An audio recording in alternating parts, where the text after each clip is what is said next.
U.S. and Iran were read by U.S. officials after President Trump wrapped up at the G7 summit. 14 points include a 60-day ceasefire extension, resumed talks, and reopens the Strait of Hormuz. President Trump was asked about $300 billion in frozen Iranian funds that could be released. If they're doing things right, if people want to invest, they can invest. But they had this $300 million fund. It's only $300 billion fund.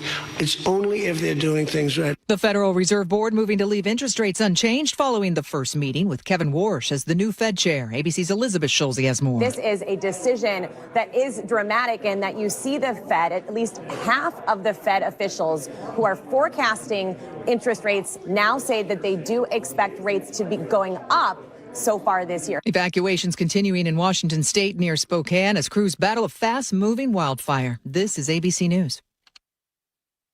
In New York, a judge sentenced Gilgo Beach serial killer Rex Heuermann to life in prison without the possibility of parole. It was in line with a plea deal that the 62-year-old made with prosecutors, pleading guilty to the murders of 8 women starting in the 1990s, the majority of women sex workers that Heuermann lured to the Long Island beach, killing them and dumping their bodies. More from ABC's Aaron Katursky. He was first identified as a suspect in 2022 thanks to his distinctive vehicle, and he was arrested the next year after his DNA was retrieved from pizza crust in the trash outside his office. Since then, the sheriff here told us Heuermann has been reading books about other murders and has corresponded with at least one other killer. As part of the plea deal, Heuermann will also agree to meet with the FBI's behavioral team. A private jet headed from the Mexico border to Austin, Texas, crash landed last night before reaching its destination, killing 1 person. There were 5 others on board. 3 of them, authorities say, were teenagers. Michelle Franzen, ABC News. Seattle City Light customers face more rate hikes. Details coming right up. But first, a check on your traffic brought to you by LeMay, America's Car Museum. In Monroe, eastbound 2 at Frylands Boulevard, just before you get into downtown, the collision blocks 2 left lanes, so only the right turn lane is getting through. There's a 2-mile bumper-to-bumper backup starting near Roosevelt Road. If you're heading into Seattle, South 5, we're crowded from Northgate across the Ship Canal Bridge. North 5, scattered slowing from the West Seattle Bridge in the downtown. Nothing heavy here. In Renton, northbound 167, it is packed from 180th up to 405, just volume. And if you're cruising through Lacey, South 5, there's about a 2-mile backup starting near Marvin Road from an earlier collision. Tacoma to Olympia, you've got about a 15 to 20-minute delay. Give time this Father's Day at LeMay, America's Car Museum. Enjoy hundreds of cars, racing simulators, kids' activities, and the new cafe. Make memories that last at americascarmuseum.org. KIRO Newsradio 97.3 FM, Northwest News. Now, the latest from KIRO Newsradio and mynorthwest.com. Good afternoon. I'm Nate Connors. Seattle City Light is asking for back-to-back rate hikes of 9.5% in both 2027 and 2028. The utility released its 6-year strategic plan to the City Council today, citing aging infrastructure, rising costs, and growing electricity demand from EVs and electric heating. If approved, the rate hike means a typical residential customer would pay about $10 more a month each year. The plan also expands financial help to about 30,000 more low-income customers, and it also creates a new rate class for large data centers. The City Council is expected to vote on the plan this summer. Washington's first major wildfire of the season is burning in Spokane County. KIRO News Radio's Luke Ducey reports the fast-moving fire is threatening hundreds of homes. Ahmad lives just 5 miles away from the upriver fire, watching it scorch about 300 acres so far, only 10% contained. I can see the smoke. I don't see it right now because the wind has shifted, but yesterday I could see this white, gray plume of smoke. It looked pretty ominous. I can hear the airplanes and helicopters going over my house, heading in that direction, that are fighting the fire. No word yet on where or how the fire started just outside of Spokane. Whole neighborhoods are now being told to evacuate. Ahmad is ready to go if he has to. Luke Ducey, KIRO News Radio. All trails on Mount Si near North Bend are closed today after a bear attacked 3 teenagers. The 3 teen hikers tell KIRO 7 TV near the summit of Mount Si, the bear charged and they scattered. One sprained his ankle running. One told a passerby afterward the bear swatted his legs several times. The bear scratched him up. His extremities, his whole legs were scratched up. He could really barely walk. A second group of hikers also said they were followed by a black bear on Mount Si that day, but there was no contact. According to Fish and Wildlife, the last recorded bear attack with injuries was back in 2022. 6 people are in jail after a major human trafficking sting on Seattle's Aurora Avenue. KIRO 7 TV's Brooke Griffin reports. Seattle police say 10 women and 3 minors were found being sexually and financially exploited along this area over the weekend. Those victims were helped by the county's Human Services Department. That way they could get a safe place to stay and get basic needs provided. They say the 6 people arrested are now charged with felony offenses. This is an increased effort by SPD during the World Cup as well. The King County Prosecutor's Office says they anticipate the buying and selling of sex will increase as people from all over the world visit Seattle. And if you're visiting Seattle today, let's check out that weather. It's mostly sunny. In fact, it's sunny into the next week. Temps will bounce between the mid-70s and low 80s through the weekend. 75 today, sunny and 65 in downtown Seattle. I'm Nate Connors, KIRO News Radio. Your best source for local news, serving Western Washington and the world with the KIRO News Radio app. Always streaming live on your smart speakers. You're listening to KIRO News Radio, Northwest News. And now, it's time for the Jake and Spike Show on KIRO News Radio with your hosts, Jake Skorheim and Spike O'Neill. Welcome to the show, everybody. Thank you for joining us. I'm Jake Skorheim, sitting alongside Spike O'Neill. Hey, buddy. Got another great show today. This is what a day. What a day. Glorious weather outside. City's on full display. We were already outside, you and I, doing our soccer drills, talking about Getting soccer. in the spirit of the game. Yeah. Yeah. Making videos. Lots of fun. Got the fever. We do have the fever. Yep. And it's a fever you want to catch. It's a lot of fun. We're having a Team US taking on. This is not going to be a World Cup centric show today. We had a lot of it yesterday. We're just going to barely touch on it today, but I am excited for Friday. That will be fun. All right, here's something I'm not excited about. Bear attacks. They scare the heck out of me, and they should scare you as well, but to what extent, we will get into in just a moment. Hey, he's back, everybody! Big Bear chase! What does he say? What? Big Bear chase me! That was from? Great Outdoors. There you go. John Candy running from a grizzly bear. Grizzly. Was he bald? Bald. Right? Bear. The bald. Then he shoots him in the butt and he gets bald. Anyway, why are you looking at me? I thought come on, you got this useless information let's better than I welcome do. you onto the show. The audience will have no clue who we're talking to. Luke Ducey, KIRO News Radio reporter, joins us now. Luke, there was a bear attack on Mount Si. Yes. Everybody's discussing this and how to avoid such a thing, but give us some of the details. What happened? This is a trail that we all have taken probably at some point. I mean, I've hiked it. Yeah, I've hiked it several times. People listening, I'm sure, have hiked Mount Si. It's pretty close to the city, very popular. So all trails on Mount Si right now near North Bend are closed right now. Fish and Wildlife officers are out there right now still searching for this bear that apparently attacked 3 hikers, teenagers, all 3 of them. They were about almost 3 miles up the trail near the summit when they say a bear charged them and they scattered. It could have been a situation with a mama bear and cubs, and so that's what happened. Likely was mama bear, right? Cubs. Absolutely. One of those hikers. Black bear attacks are so rare, They are. But go ahead. No, they are. One of the hikers injured himself, spraining his ankle, running away. Another victim told a passerby well after the attack, this is what happened. He said that the bear kept after him and that it kept swatting at him. Yeah, that passerby also told KIRO 7 TV that one victim looked pretty bad walking down. The bear scratched him up. He his extremities, his whole legs were scratched up. He could really barely walk. Yeah, so to your point, according to Fish and Wildlife, the last recorded bear attack with injuries in our area was back in 2022. They're extremely rare. And just think about all of the outdoorsing that people do. I don't even know if that's a word, but think about all the time that people spend out of doors on hiking trails. We're kind of known for it here. And still, the last attack is 4 years ago. So your odds of being attacked by the bear. I actually looked this up. Do you guys know the odds of being attacked by a bear? I know they decrease greatly if you stay on your couch. That's true. The number of bear attacks in my living room are still at 0. You just heard a clip from Great Outdoors. That was in his house. 0. By the way, it was Jody, the bald-headed bear. Was it really? The guy looked it up. The character was Jody, the bald-headed bear. Who I think might have been at that local wildlife farm. Do you remember the one out by Squim? Really? I could be wrong about that, but I think Wilderness Track, is that at the Was that Bart the bear? That was Bart. Bart was the actor who played Jody, the bald-headed bear, yes. Okay, there you go. Yeah. All right, so the odds of getting attacked by a bear are 1 in 2.1 million. which is pretty good odds, actually. And the odds, like for comparison, your odds of being struck by lightning in your lifetime, 1 in 15,000. Oh. So you have a much higher likelihood of being struck down from the heavens than being attacked by a bear. And yet, when you go outside, you probably don't think, like when it's stormy, you probably don't think, I'm going to not go outside because I'm going to get struck by lightning. It just probably doesn't cross your mind, but you're like way more likely for that to happen than to be attacked by a bear. You know, if you're out there in the wilderness, what we think of the wilderness, I don't think a lot of people think Mount Si is. No, it is. I've hiked Mount Si. Right. I mean, look at me. Well, no, you look good. But I would mistake him way for a out bear, there, right?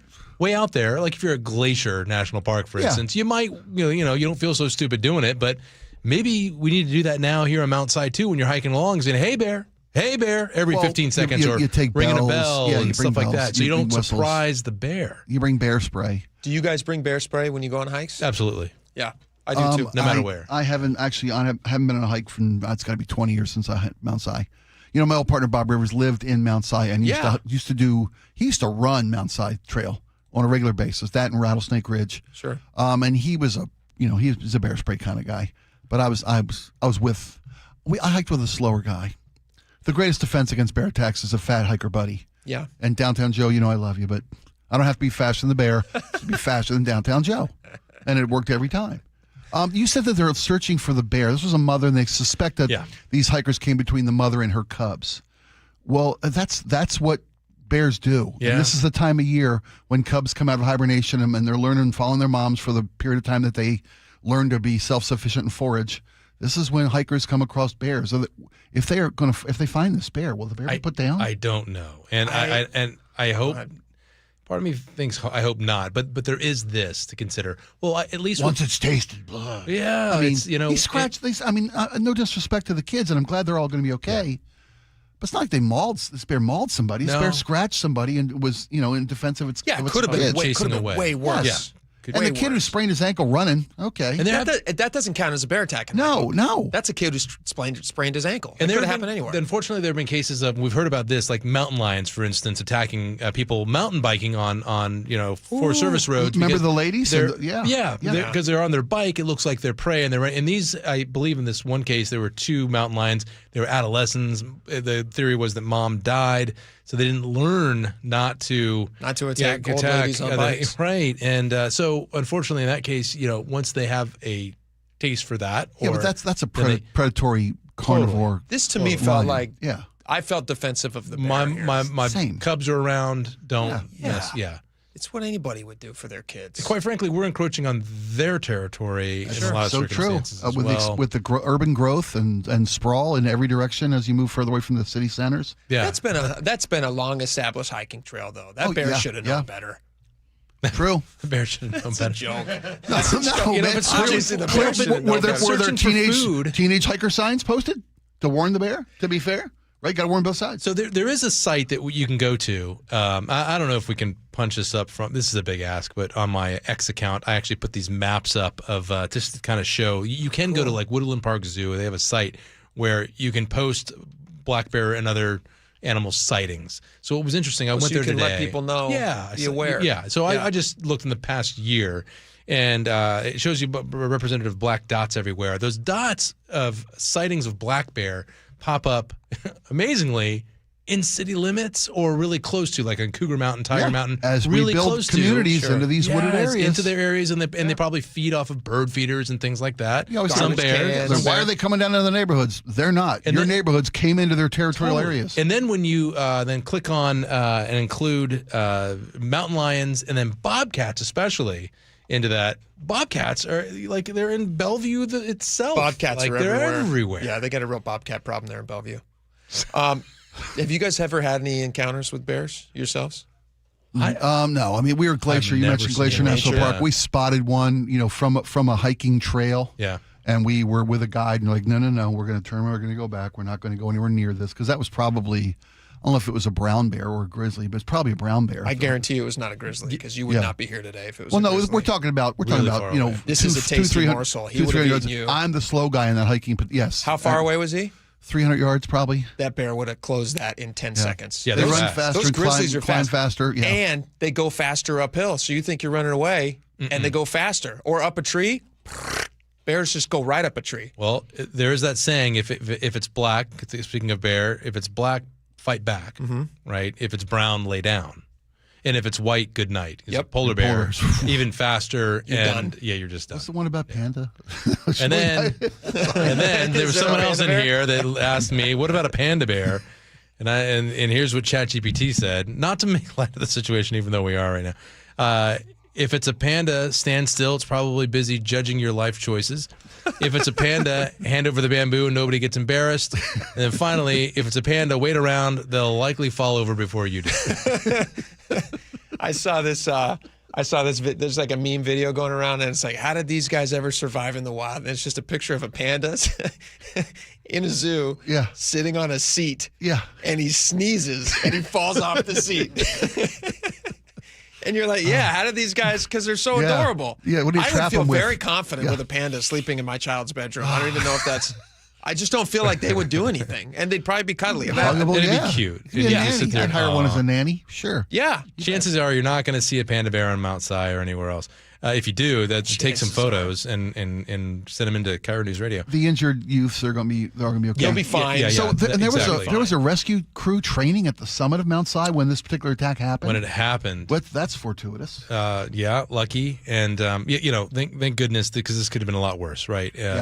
Fish and Wildlife do recommend, if you do encounter a black bear, at least, back away slowly. Talk to the bear in some low tones. Don't keep your eye off the bear, but don't make eye contact either. But, whatever you do, don't run. Don't do that. But also, they recommend carrying bear spray. Yeah. And you got to know how to use it as well. But that's a key. Point away from your face. I always carry a downwind if you can. Yeah, I usually hike with a backpack because I'm always carrying stuff for. There's always you're the Sherpa. Juices, Family and diapers, Sherpa. and all the different stuff. Like everything that a bear would love, I have in a backpack. Juice boxes, but I have fruit roll-ups. Yeah, I have a little case, like a little strap right here right by my shoulder, where I keep spray, and on the other side I keep a big knife. I don't even know what I would do with the knife. I just feel better having a big knife when you're hiking, and that's not even for a bear so much. Stick. There's weird people out there too. That's true. And you just got to protect yourself because you're more likely to run into a weird person than you are a bear. Does the website that you quoted for bear sightings, or is it an ex post? Do they identify scat? Because people, they can tell what kind of bear it is from scat. Oh, I thought you meant like the musical styling. No, bear scat. They little pellets, or they're pellets, or there's piles, and you can tell grizzly scat because it's got bells and spray cans inside of it. That was all a setup. I was wondering where that was going. Come on. Research. It's nice to laugh. And I was going to sit here and say, reporter me does know that the paw prints are different. Do yourselves a favor. Claws. Look up Ron White's joke about grizzly attack. That's funny. It is a classic piece of comedy. We were a couple of years ago. We were in Yellowstone, and we were going to go on a hike. We were at. I was with the family. I'm trying to remember how many kids I had at the time. Maybe just 2. So this is like maybe 5-6 years ago. And we get to a trail head, and we leave the car, and we're probably 200 yards in, and there's this big sign, probably like the ones that you're seeing on Mount Si right now, that says there has been but this was a grizzly sighting. Right. There's been a grizzly sighting, and we all kind of look at each other. We're just like, nope. Because have you guys seen The Edge? You know the movie The Edge? Anthony Hopkins, Hopkins Alec Baldwin. And Baldwin. Yeah. In Alaska, plane crashes in Alaska, and then they have to survive, and there's a giant grizzly. Have you not seen this movie? No, I'm going to now. Oh my gosh. It'll basically do for the woods what Jaws does for the water. Excellent. Oh, yeah. It's very, very good. It's very compelling. Seen The Revenant? Yes. Oh, yeah. I've seen that one, right? That's grizzly attack. That is scary. I was at Yellowstone once, and this grizzly. I didn't see this part happen, but everyone had stopped their cars. This is years and years ago, and this grizzly had grabbed a baby elk. And what do you call a baby elk? I don't even know. I feel like that's a punchline setup. And grabbed it and brought it in the woods. And Mom was going crazy and honking stuff like dinner. Right, dinner. And anyways, so Ranger came around, big gun on side holster, and I asked, "Oh, you got the gun to protect people?" And here was the answer from a national park ranger: was no, I'm not here to protect people. I'm here to protect myself. But we're in their environment, And I thought, what? Should I get in my car, number one, probably, right? But I wanted to see everything. Or number two, should I stick around close to the ranger so if he pulls out the gun, maybe I grab the gun. Stand behind the guy with the gun. Or I grab the gun. That's also a bad instinct. Don't grab the ranger's gun. Well, city people. Those are two bad instincts that I would not recommend that you follow. Sticking around for the Hungry Bear's dinner when it's a grizzly bear. Totally. Yellowstone is a gem. Oh, absolutely. When's the last time you National guys treasure. went to Yellowstone? Beautiful. It's just gorgeous. Probably last year. 15, 20 years ago for us. Oh, you went last year? Well, yeah, I was dropping my kid off. She goes to CU Boulder, and I was dropping her off, and we drove through the park for the day. It's just gorgeous. perfect. And you can see wild animals. But you yeah. got to watch out for bison. Bison, you're more likely, you want to hear a stat? I don't actually, this is actually a real stat. Okay. You're probably more likely to get attacked by a bison because tourists are so dumb and they get so close to so those you're taking giant a animals. selfie. Yeah, exactly. Oh, my Than you gosh. are to be attacked by a grizzly bear.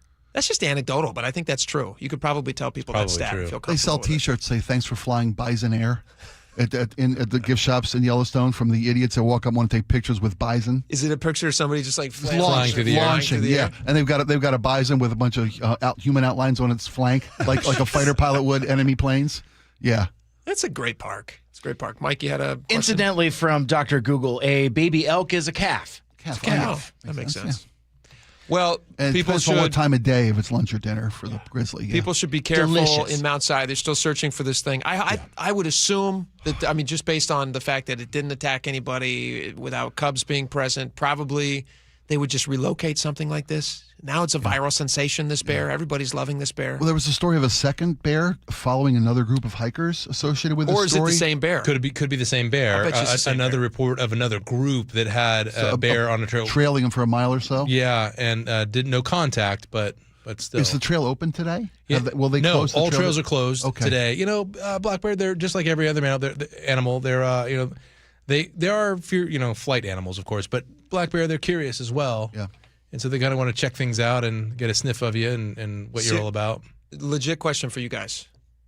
Do you think if you were in nature and you encountered like the bear thing that you just said, if it's brown, lay down, if it's black, fight back, would you have the mental fortitude to actually follow through with those, or do you just run screaming no matter what? Because I have seen a bear on a hike here locally in Issaquah. I'm just walking up a trail and I hear bushes crackling and this black bear runs past me. And I kid you not, I could have had a heart attack. I'm sure. And I was so petrified. I don't know what I would have done. Whatever the instructions were. They say make yourself large and yell. That's not what I did. Try to be imposing. Get together as a group, like get all the group together in one big thing. Yeah, I just Lift your arms cowered in up. fear. My instinct was just cower in fear. This sounds stupid too, and because no one does this. But what you should really do is actually train for that. You should actually practice If you're going to hike. and That you is a should good practice idea. what you should do, and you should practice getting your don't Getting my deploy knife it. out. Your bear Getting your knife spray. out. Getting Getting my your bear spray. out. Yeah, Getting big. yeah. You guys want to practice right now? What would you do? I'll be the bear. Well, Spike, you're hiking. The Let's training. pretend we live okay. in a world where you hike. Okay. Okay. Okay. I've done it. He's on. Are you on your sofa? I soiled myself. One of the tricks is to make yourself as unappetizing as possible. No, but I'm a bear, so I'm sniffing around. I'm like, You don't what's like that you don't, interesting? you don't want no and parts instead of of that. getting in a group like we should have, I stayed away and watched you. You watch me. Look you at got you your phone turn out. aside. You got your phone Someone- out to film the attack. Someone's got to report it. This is going viral. Luke just went, I just got to outrun Mike. All right. We're glad be there were no safe out serious there. injuries. Our No one injured. best wishes for the. Those kids, seriously. honestly, and those teenagers, they got a heck of a story to tell. Yeah, they do. For the rest of their life. They're very lucky. They're very fortunate, and now they're going to be telling that story forever. Can I tease ahead to something that I'm going to tell you guys we never right now? got to the e-bike story. No, this is a perfect segue. Okay. The protective bear. Oh, okay. Something happened last night outside my house. I have not told you guys this yet. Oh, okay. Luke, Sorry. you're welcome to listen and stick around if you want to. Yeah, okay. 2 a.m., I get woken up by a loud, crazy noise, and I have to go and investigate. I have to be a big old papa bear. Oh, grab that knife. Been there. Let me tell you something. Some teenagers are going to have a story they're going to have for the rest of their lives. Did you bear spray him? It happened last night. I'll tell you about. My wife actually asked me not to tell the story. Well, that's going to work. But I will share it with you next because I love you all, and we'll talk about it. Stick Mike, around. could you get Mrs. Skorheim on the phone? Please do not. Please do not let her know we're doing it. Be right back.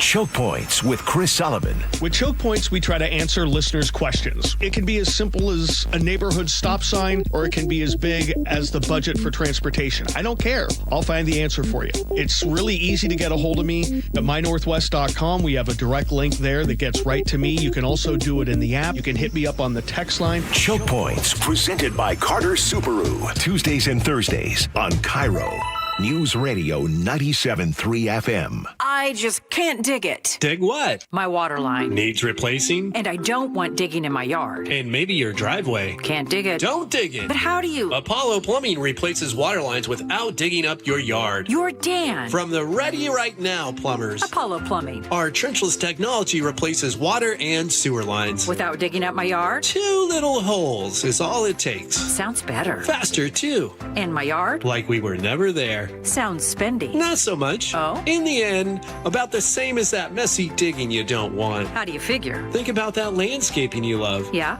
Trenchless means you won't be paying to replace it. Or my driveway. We run everything underground. Trenchless? Do them all the time. How about... Easy payments? Yeah. With approved credit. Sure thing. When can you get started? We are the Ready Right Now plumbers. Love that. Apollo Plumbing, trenchless waterline replacement. Sewer lines, too. Can you dig that? That I can. ApolloPlumbing.com. Hey, Green Gobbler here. So you've got a clogged drain in your bathroom. Water in the sink's overstaying its welcome.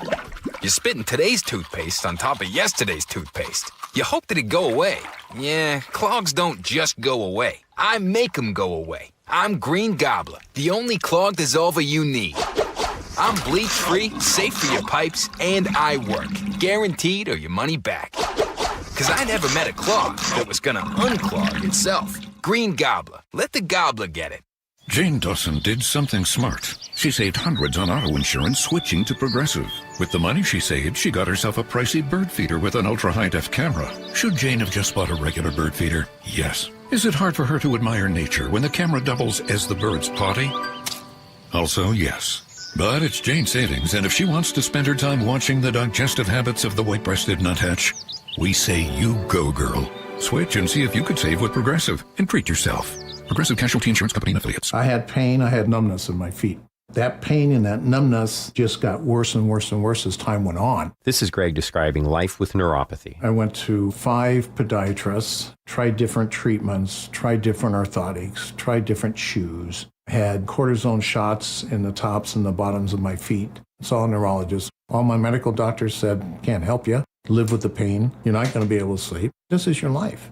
And then I just gave up until I found Sound Pain Solutions. I'm Dr. Mark Shelley, a chiropractic physician and board-certified functional neurologist at Sound Pain Solutions. Our neuropathy treatments can rehabilitate damaged nerves. We use FDA-cleared, non-surgical, drug, and pain-free procedures that help neuropathy sufferers like Greg find relief. I feel better. I mean, just feeling better is huge. If you experience numbness, shooting or burning pains, or loss of balance, call us. Sound Pain Solutions, 855-996-0025, or click soundpainsolutions.com. Your medication for enlarged prostate is working. That's what you tell yourself. You're up 3 times a night instead of 5. The urgency is manageable. The stream's not great, but it's fine. That's the problem. Fine. Enlarged prostate, or BPH, doesn't pause because the medication takes the edge off. The prostate keeps growing. The bladder keeps working harder. And over time, those changes can be harder to reverse. But surgery? Not for you, right? Aquablation is not the surgery you're picturing. It's the only ultrasound-guided, robotic-assisted therapy for enlarged prostate. Don't wait until things become unbearable. Find an Aquablation urologist near you. Call Aquablation Seattle at 206-666-2466. 206-666-2466. That's 206-666-2466. All surgical treatments carry risks, and results may vary. Side effects may include urinary symptoms, mild pain, ejaculatory dysfunction, or infection. In rare cases, complications to the urethra and rectum may occur. Aquablation therapy may not be right for everyone. Talk to your urologist to learn more. Visit aquablationseattle.com. So, how's your research going? Surprising! After I figured out the top-rated TVs in our price range, I went shopping for deals. And who's the best? It wasn't the internet, and it wasn't the Warehouse Club. But It was video only. They had better deals on the Samsung, LG, and the Sony TVs that got the highest scores. better than online and at the club? I know! Video only beat them all. And now we can afford an even better model for the same price. My research really paid off. If we buy it video only. Exactly. Otherwise, we'll be sorry. At Video Only, you won't find huge stores with refrigerators or microwaves, but you will find the best deals on top-rated TVs, soundbars, and monitors. Shop around. Just make sure you visit Video Only, because if you don't, You'll be sorry. in South Center, Bellevue, Linwood, Federal Way, and Tacoma, Video Only.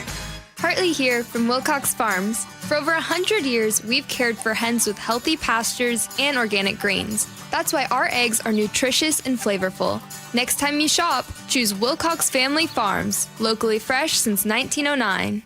KIRO News Radio 97.3 FM Northwest News. Now, the latest from KIRO News Radio and mynorthwest.com. Good afternoon. I'm Nate Connors. Police across Washington are searching for a 32-year-old Davy Donato accused of assaulting his ex-girlfriend and kidnapping her 6-year-old son in Linwood Monday night.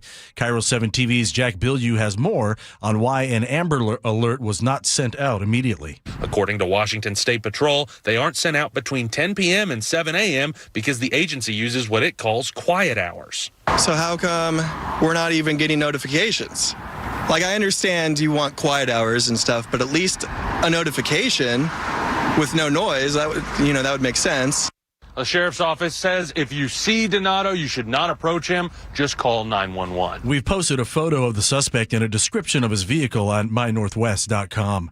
A warning for Grace Harbor PUD customers. Scammers are once again targeting utility accounts. Officials say customers have reported phone calls threatening power shutoffs unless a payment is made immediately.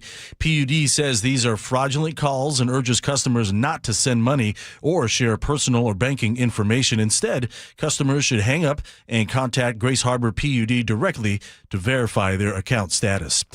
As Seattle Public School students head into summer break today, district leaders are facing an $87 million budget shortfall. KIRO 7 TV's Ranji Sinha reports Superintendent Ben Schuldener is facing criticism. Now, he is indeed facing pressure from some parents. Despite the school district scrapping a plan to close down schools, they have seen signs outside some school buildings in Seattle naming him and telling him not to close down schools. Kitsap County deputies say a 19-year-old man suspected of being high on hallucinogenic mushrooms crashed through a closed door in Bremerton early Tuesday morning. It happened at an apartment complex on Northeast Steeple Rock Lane just after 2:30. The car crashed through the garage door, hit another car, then drove away. He returned to the scene and was arrested. Kitsap County Sheriff's spokesman Kevin McCarty. He faces potential charges of driving under the influence, hit and run, malicious mischief, and obstructing a law enforcement officer. The man is due in court later this week. And now check at Wall Street. Stocks hit session lows after Fed indicates rate hikes this year. The Dow right now down 400, just changed, down 500 points. S&P 500 down 90, and the NASDAQ down 315. And now your KIRO News Radio traffic brought to you by the KIRO News Radio app. In Monroe, eastbound 2 at Frylands Boulevard, we're still dealing with a collision. It has 2 left lanes blocked and only the right turn lane gets through, so there's a 2-mile bumper-to-bumper backup starting near Roosevelt Road.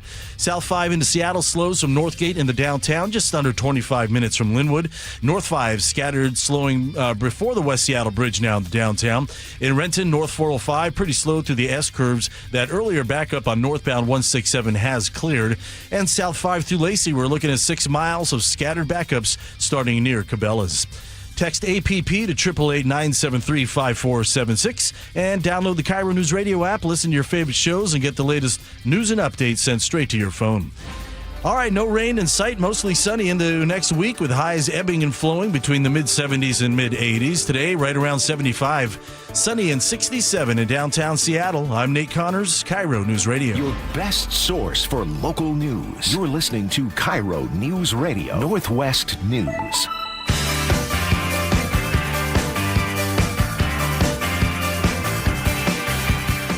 All right, welcome back to the show. Spike, can I get personal with you for a second? Of course. Can I share Does a that mean my personal teeth? story? No, you look You great. green? You look great. All right. This is not a sad story or anything like that. Okay. This is a story that a lot of people probably can relate to. So I'm laying in bed last night, me and the missus. This doesn't take a weird turn, folks. Don't worry. 2 o'clock, I am just completely dead to the world asleep, and my wife wakes me up. 2 a.m. I do not like being woken up in the middle of the night. Nobody does. Obviously I'm disoriented. I'm kind of like, well, whoa, it's what unsettling. happened? It's not something they do. So there's got to be a reason. There's That in itself is unsettling. Yes. So she wakes me up, 2 a.m. I'm sitting there in bed, and I hear a noise, and she goes, "What was that?" There's somebody outside. There's somebody outside the house. And, your protective instinct kicks in. Yeah, that's a moment. And I'm thinking to myself, do I got to go to the gun safe? Like, what do I got to do right now to protect my family? And so I go and I kind of slide over and I look out the window. And I can see from our window, I can see down our driveway past some other houses to where all of the garbage cans get collected. Because last night was garbage night. Okay. Somebody had knocked over all the neighborhood garbage cans at 2 a.m., and they're all laying in the street. And I'm thinking to myself, because I'm still in like that kind of foggy haze of, can I still go back to sleep? If I just went and laid down right now, could I go back to sleep? Yeah. Because now I'm not like super worried about danger to my family. Now I know that it's just some like nuisance. I don't know what's happening, but it's a garbage can related. So I'm thinking to myself, can I lay back down? But the garbage cans, I'm a good human being, or at least I try to be. And I don't want anybody to get hurt. The garbage cans are in the middle of the road. So somebody driving late at night who may not be paying attention. Yeah, that's a safety issue. Could slam into these garbage cans, and then they could get hurt. I could not live with myself if I had known these garbage cans led to somebody getting hurt. So begrudgingly, I'm like, all right, I'm going to go down there and lift these garbage. I'm going to be neighbor of the year and lift all the neighborhood garbage cans up. How many cans are we talking about? I mean, we're talking. Well, last night was recycle and garbage. Yeah. But multiple and you houses. got your greenery stuff. Yeah. Multiple houses. Oh man. In all, I think I lifted something like, I think there was like 20 garbage cans. You're kidding me. That's part of the story. Bear? Here's what happened. So my wife's nervous. She's like, you don't need to go down there. What if somebody's down there doing something crazy? And I'm like, it's probably nothing. So she's like, take something to protect yourself. So, we're just finished Little League season. Uh-huh. And so I pop my shoes on and I grab one of my kids' Little League bats and I head on down there. I got my Little League rolling. You bet. Yeah. USA approved or whatever they require for these Little Leagues. And I walk down to the garbage cans and it is like dead silent. It's 2 in the morning. Now, this just happened like 45 seconds or probably like 2 minutes by the time I got my shoes on. Went to the restroom, maybe 5 minutes early, 3 minutes early, whatever. So I make my way down. Made a quick bagel. Yeah, I make my way down to the garbage cans. It's just silent. I live in a very quiet area. There's there's no cars driving by. It's a neighborhood. There's like no cars. And I hear down the street, somebody yelling. Multiple people now yelling. Kind of screaming back and forth to each other. And I'm sitting there on the sidewalk holding this bat when I see flying at me e-scooters, e-bikes, kids, teenagers. First night of summer last night, by the way, where I live. Wow. So I see these kids flying at me. Now, they don't see me for a half second because it's very dark and I'm kind of in the shadow. I'm in between streetlights. Mm-hmm. I'm standing there, and I must have looked crazy because I'm not happy that I've been woken up now. And I'm standing there and like half dressed, pretty upset, holding a Little League bat, and these kids see me and they slam on the brakes and they stop. And now it's just me and these kids. There's 2 kids on an e-bike, I'm sorry. One of them in the back is wearing a helmet. The one driving is not wearing a helmet. And then there's another kid on a stand-up e-scooter who are all standing there, and now I can see that their blood pressure is just through the roof. And they're super nervous, and I'm holding a bat.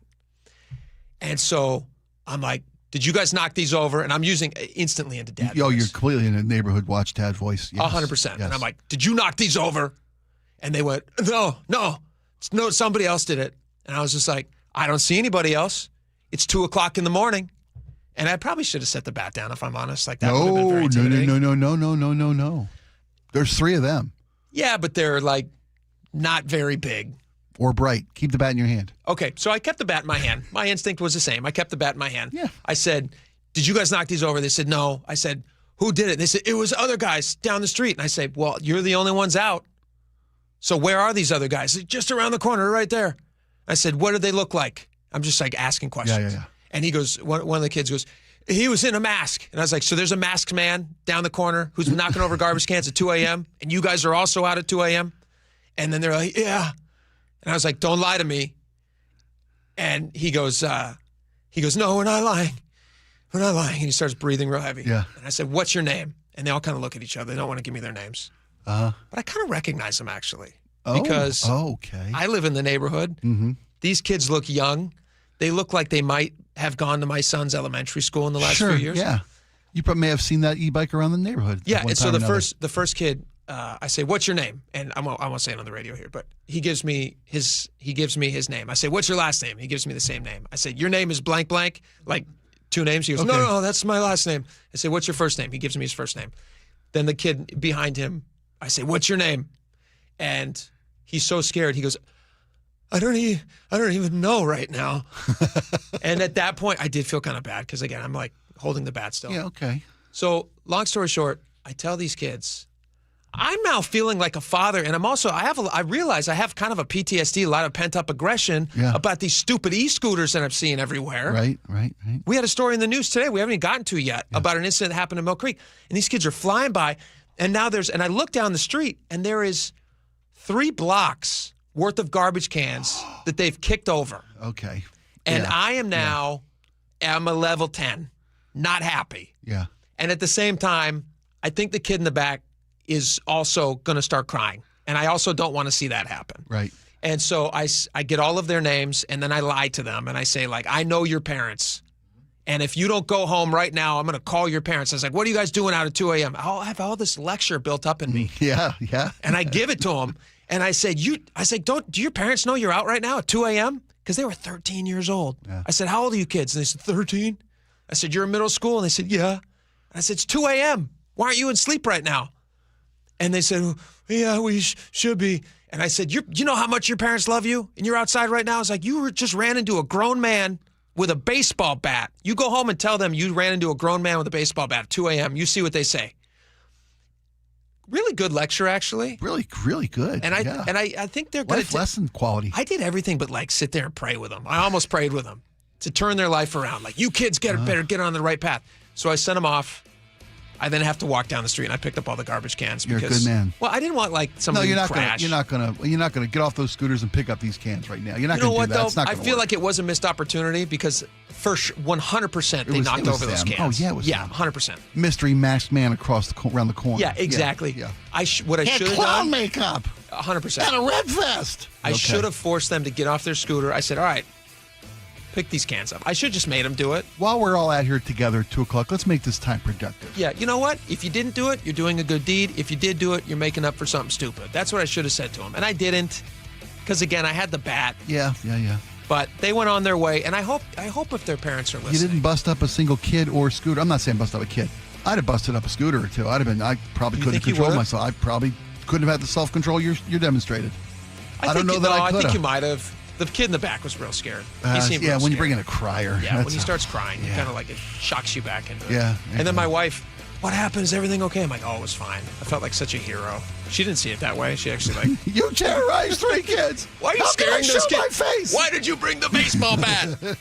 Anyway, because you weren't going to come. If you guys have any similar stories, you can hit us up on the text line 888-973-5476. Did you ever get in a situation like that? Have you ever had to step in dad mode? I hate to say this. I was the 13-year-old in that story. I really was, man. I really was. Middle of the night, summer nights, sleep over at my buddy Tony's house. I did have one of those surreal moments where I was just like, boosh. I was on the other side of this. I was that kid, man. I think that's why I went easy on him. Yeah. Because I remember being that kid. But hope they're going to carry that the rest of their lives. As I do today. You betcha. Oh, that's crazy. All right, we got a lot more coming up. Stick around.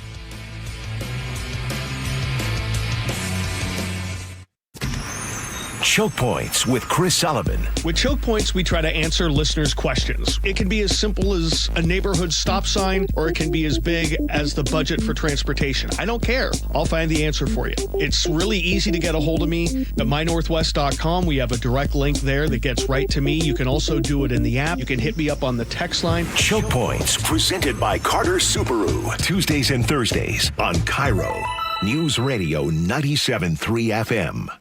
Hey, this is Jay Skorheim. If your summer home improvement list has a new roof, siding, or a gutter upgrade, you owe it to your home to give Valentine Roofing a call. Once again, they've been awarded the best in the Pacific Northwest for roofing by the Seattle Times in 2025. And right now, qualified homeowners can take advantage of $0 down and 0% financing with 6 months deferred interest when paid in full within the promotional period. Financing subject to approved credit. Call 206 Roofing today, and remember, when you see the red Valentine van, you know your home is in good hands. Not all heroes wear capes. Some carry groceries, prepare meals, or simply hold a hand. Caregivers are the everyday heroes who keep our communities strong. Right now, Washington needs more of these heroes. People like you, ready to make a difference in someone's life. Caregiver Careers Washington offers online resources and guidance to help you get trained and start your caregiving career. Become a hero not just to the person you care for, but to their family and their community. Visit caregivercareerswa.com today. Sponsored by DSHS and aired by the WSAB and this station. Hey there, Dawn Riling from Olympic Hot Tub with exciting news. Our mid-year clearance event is on. You'll score big savings on all in-stock saltwater hot tubs and fabulous saunas. Plus, deep discounts on newly released floor model swim spas. These deals are incredible. But don't wait. Our mid-year clearance ends June 30th. OlympicHotTub.com. Better you, better life. Olympic Hot Tub.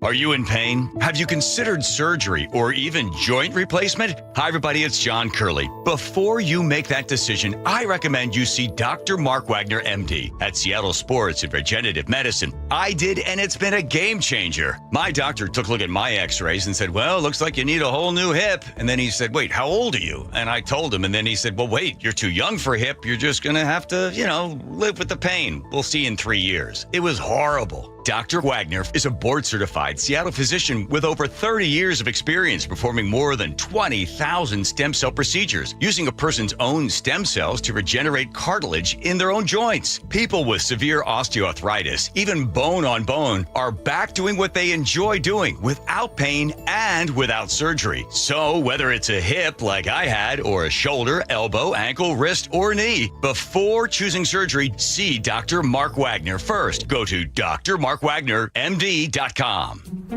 Honey, did you invite the minions over? Hello. Well, you know how we talked about getting Wi-Fi from Xfinity? Yeah. I ordered it this morning, was online in minutes, then they showed up. So they just came over to use the Wi-Fi?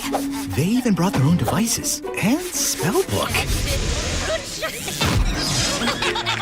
You didn't give them the new Wi-Fi password, right? No. That's good. I gave them our old one. Because Xfinity lets us keep the same network name and password so devices connect instantly. What do they want Wi-Fi for anyways?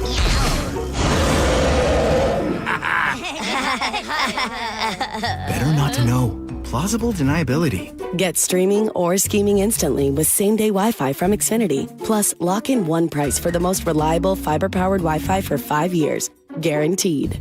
And see Minions and Monsters only in theaters. Xfinity. Imagine that. Restrictions apply. Not available in all areas. Use of fiber coaxial cable. Learn more at xfinity.com/same-day Wi-Fi. Snapshot from Progressive wasn't created for just anybody. Oh no, we made it for you. Gradual breakers. You keep your eyes on the road, so you've seen it all. As long as it all happened directly in front of you. Like a Swedish masseuse, your foot knows exactly the right amount of pressure to apply to the brake. That's why your passengers feel totally relaxed with you behind the wheel and occasionally super sleepy. With Snapshot, safe drivers like you get personalized rates based on your driving habits. Sign up today at Progressive.com. Progressive Casualty Insurance Company and Affiliates. Snapshot not available in California or from all agents. Hey, Green Gobbler here. So you've got a clogged drain in your bathroom. Water in the sinks overstaying its welcome. You're spitting today's toothpaste on top of yesterday's toothpaste. You hope that it'd go away. Yeah, clogs don't just go away. I make them go away. I'm Green Gobbler, the only clog dissolver you need. I'm bleach-free, safe for your pipes, and I work. Guaranteed or your money back. Because I never met a clog that was gonna unclog itself. Green Gobbler. Let the gobbler get it. John Curley here. Who installs your new cooling system matters. I recommend Home Comfort Alliance for 50 years of award-winning service and top-quality Carrier products that deliver years of comfort. Save up to $3,000 in rebates. Visit HomeComfortAlliance.com. Mariners baseball is in full swing, and it's not too late to come on board as a season ticket member. With a Flex plan, you can choose your games and seats as you go. Plus, lock in guaranteed postseason access and no ticket fees. Join today at mariners.com/flex. Best Mortgage is proud to be the longest-running mortgage company on KIRO Radio. For 34 years, they've been giving honest advice you can trust as your VA loan and reverse mortgage experts and debt consolidation specialists, too. Just web search Best Mortgage. Are you curious about who offers the best deals on top-rated Samsung, LG, and Sony TVs? The answer is surprising. It's not online, and it's not the warehouse clubs. The best deals on top-rated TVs are at Video Only. Don't believe it? Then check out the trade-in deals at Video Only. How about $500 for your old TV? Try doing that online. Before you buy that new TV, drop into Video Only. If you don't, you'll be sorry. All right, welcome back to the show. We're going to stick with this e-bike stuff for a minute. I saw the story in Seattle Times. Spike, did you see this? In Mill Creek? I did see this. Parents are suing. Some parents in Mill Creek, their 13-year-old had a run-in with Mill Creek police, and they are now suing the Mill Creek police, claiming that the officer used excessive force, assault, battery, negligence, and false arrest, and accusing the Mill Creek Police Department of improper training. Now, this all revolves around a kid on a mini bike. This is not an e-scooter, though. This is just sounds to me like a more traditional gas-powered little mini bike. Yeah, it doesn't really give the script as to what kind of power the bike contained. It's gas-powered. Gas-powered, okay. Yeah, so it wasn't an e-bike. It was a mini bike. And there were 3 kids involved in this altercation at the Mill Creek Shopping Center. Mill Creek Town Center. Which is lovely. I've been there. It's I've very been there. nice. Our band has played there in the That's right. You played there last fall. Last fall, a couple falls in a row. Yeah, they're really great. So these kids are wreaking havoc, causing mayhem, and the officer involved. Somebody calls. Yeah, somebody calls a report in on these kids, 911. But as a nuisance, that's kind of one of the areas here that it takes a turn. For what the story says, and this is again from the Seattle Times, the officer was told not to pursue, and the officer took it upon himself to pursue anyway. Mm-hmm. That's what the story claims. That's what the story claims. That's the allegation in the lawsuit from the parents of this injured child, because a 13-year-old who was fleeing from the officer, according to several witnesses, the officer pursued him in a marked vehicle and then pulled in front of the kid and made a move directly in front of this 13-year-old's mini bike, causing the mini bike to strike the officer's vehicle. Here's what the Seattle Times says. A witness walking his dog said JF, that's the kid youth in question, the Ute was driving about 30 miles per hour, and that Odom's SUV, Odom is the officer Joseph Odom, Odom's SUV overtook him from behind and then, quote, steered his patrol SUV sharply left across the crosswalk and into JF's path of travel, leaving JF no room to maneuver. The kid ends up getting a laceration, according to the complaint, a laceration to his leg, a sprain, and abrasions and contusions. Kid was wearing a helmet, luckily. Was wearing a helmet. The kid collided with the police vehicle and launched the kid into the street. And then they put the kid in cuffs. Officer Odom puts the kid in cuffs, according to this complaint, and is yelling at the kid, "Don't be a bleep." And then passersby apparently were not happy with what they were seeing and basically saying like, "Hey, that's a kid." And the kid was crying. Yeah, the lawsuit says that the officer radioed into dispatch saying one of these kids just struck my patrol vehicle. And also that the 3 witnesses who were unhappy with the way the officer was handling the situation were a threat. Here's the part that this is very loaded in what this allegation is, but the claim is they say that this was targeted due to race because they say JF is half black, according to the Seattle Times, while his white companion, who was also on a mini bike, was stopped without incident by another officer. Now, this will all have to play out, and I don't know how this is. I don't know what the end result of this is going to be. It does sound to me, though. It does sound to me excessive in if it's true that that the officer was ordered not to pursue.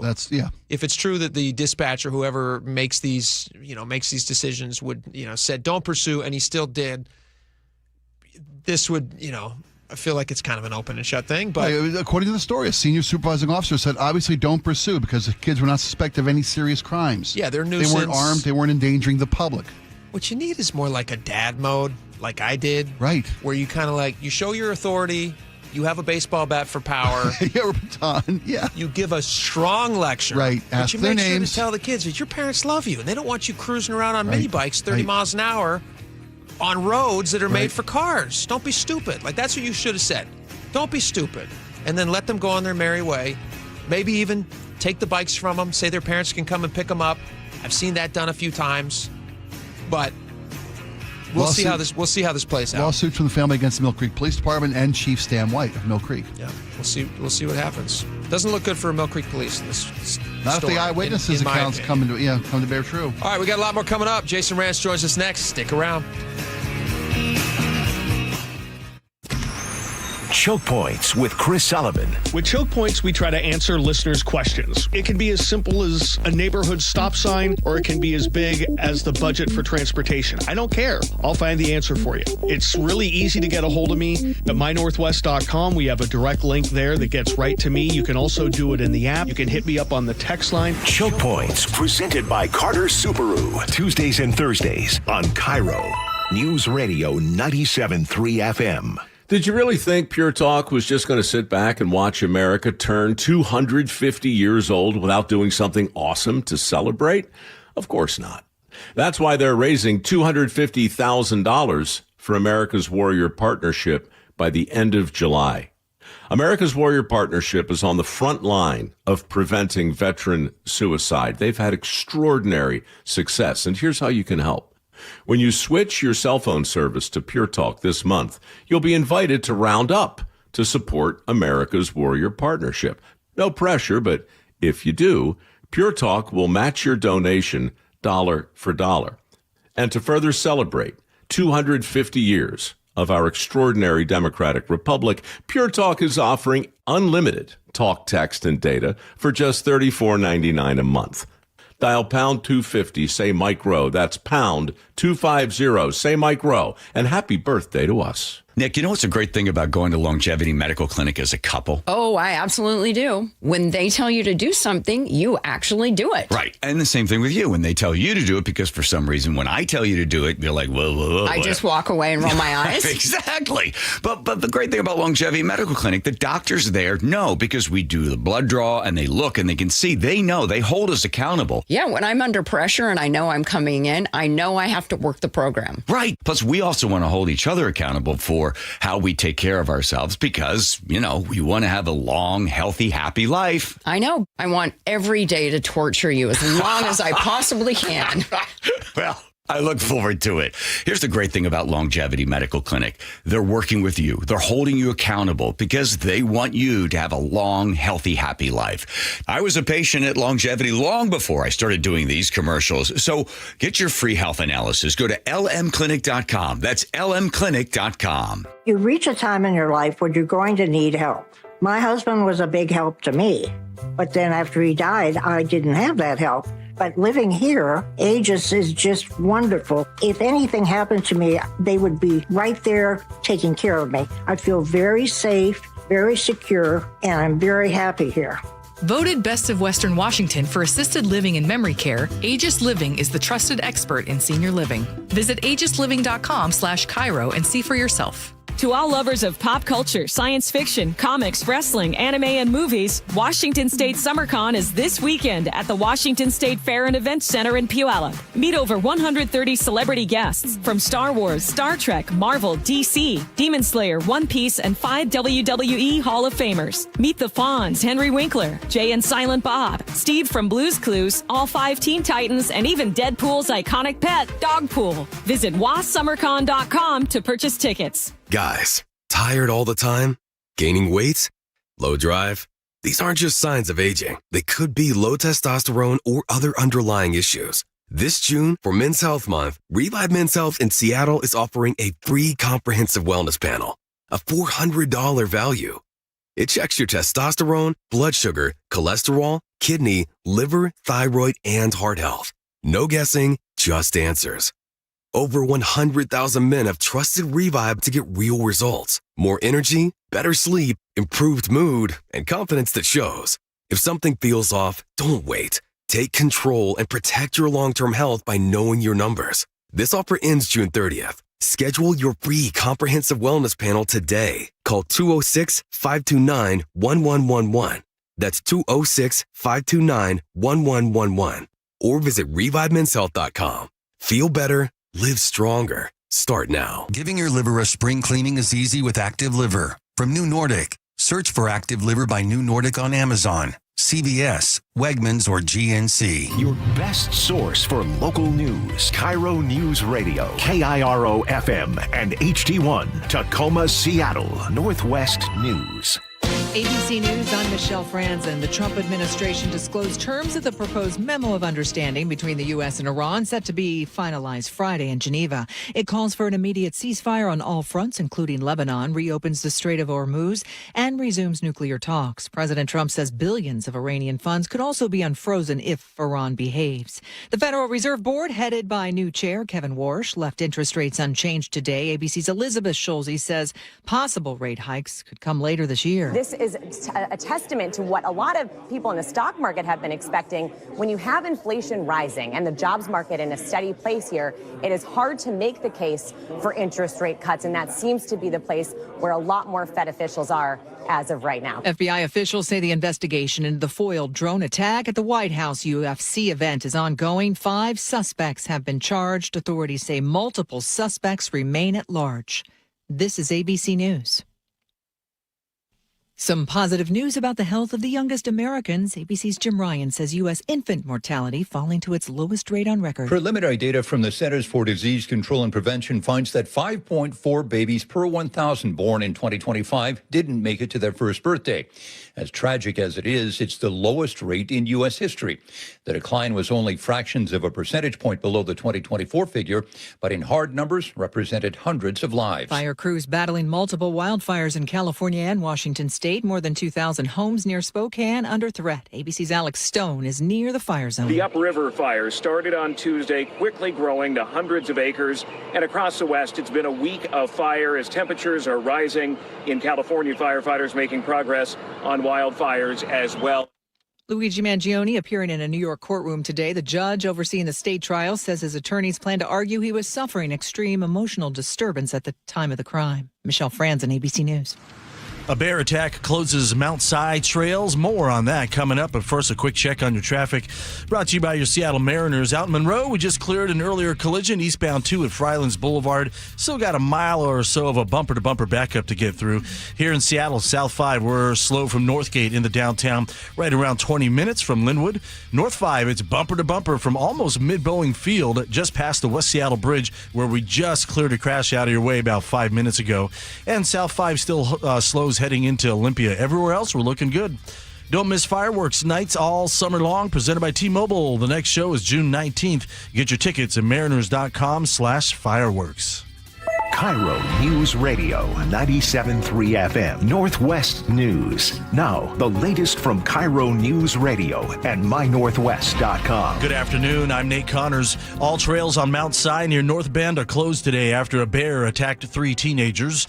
KIRO News Radio's Luke Ducey reports Fish and Wildlife officers are still searching for the bear. The 3 teenage hikers tell KIRO 7 TV near the summit of Mount Si. The bear charged and they scattered. One sprained his ankle running. Another told a passerby afterward the bear swatted his legs several times. The bear scratched him up. His extremities, his whole legs were scratched up. He could really barely walk. According to Fish and Wildlife, the last recorded bear attack with injuries was back in 2022. Luke Ducey, KIRO News Radio. Federal disaster money is now flowing to fight the upriver fire in Spokane County. FEMA approved the state's request last night, unlocking grants to cover up to 75% of firefighting costs. The agency says the flames are threatening hundreds of homes in and around Spokane, along with the school, utilities, and businesses. It's burned roughly 300 acres and is about 10% contained. Something other than coffee could soon be powering Seattle's iconic Starbucks Center. The Seattle Times reports the owners of the Soto landmark are exploring plans for a small-scale data center on the vacant ground floor. The space has been empty since an Amazon Fresh pickup site left in January 2024. Co-owner Kevin Daniels says a conceptual site plan has been filed with the city, but no tenant has been selected. The proposal comes just days after Seattle approved a temporary ban on large new data centers. Well, Mariners fans rejoiced yesterday to see catcher Cal Raleigh return to the lineup as the team begins a 6-game homestand. And the big dumper did not disappoint. He had an immediate impact on the team. Pitch on the way, swinging a line, driving to left center field, falling fast. That's going to drop in, a base hit. Here comes Robles. Emerson rounding third. The throw to the plate, he slides, he's saved. 2 runs are in. Welcome back, Cal Raleigh off the IL. That gave the M's a 3-1 lead over the Baltimore Orioles in the 7th. Seattle would go on to win by that same score. The teams will play again today at 6:40, and you can catch all the action on our sister station, 710 Seattle Sports. And now let's check out that weather. Sunny days ahead into next week. 75 this afternoon, 78 tomorrow, 83 on Friday.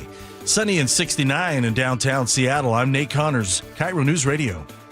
Your best source for local news, serving Western Washington and the world with a KIRO Newsradio app. Always streaming live on your smart speakers. You're listening to KIRO Newsradio, Northwest News.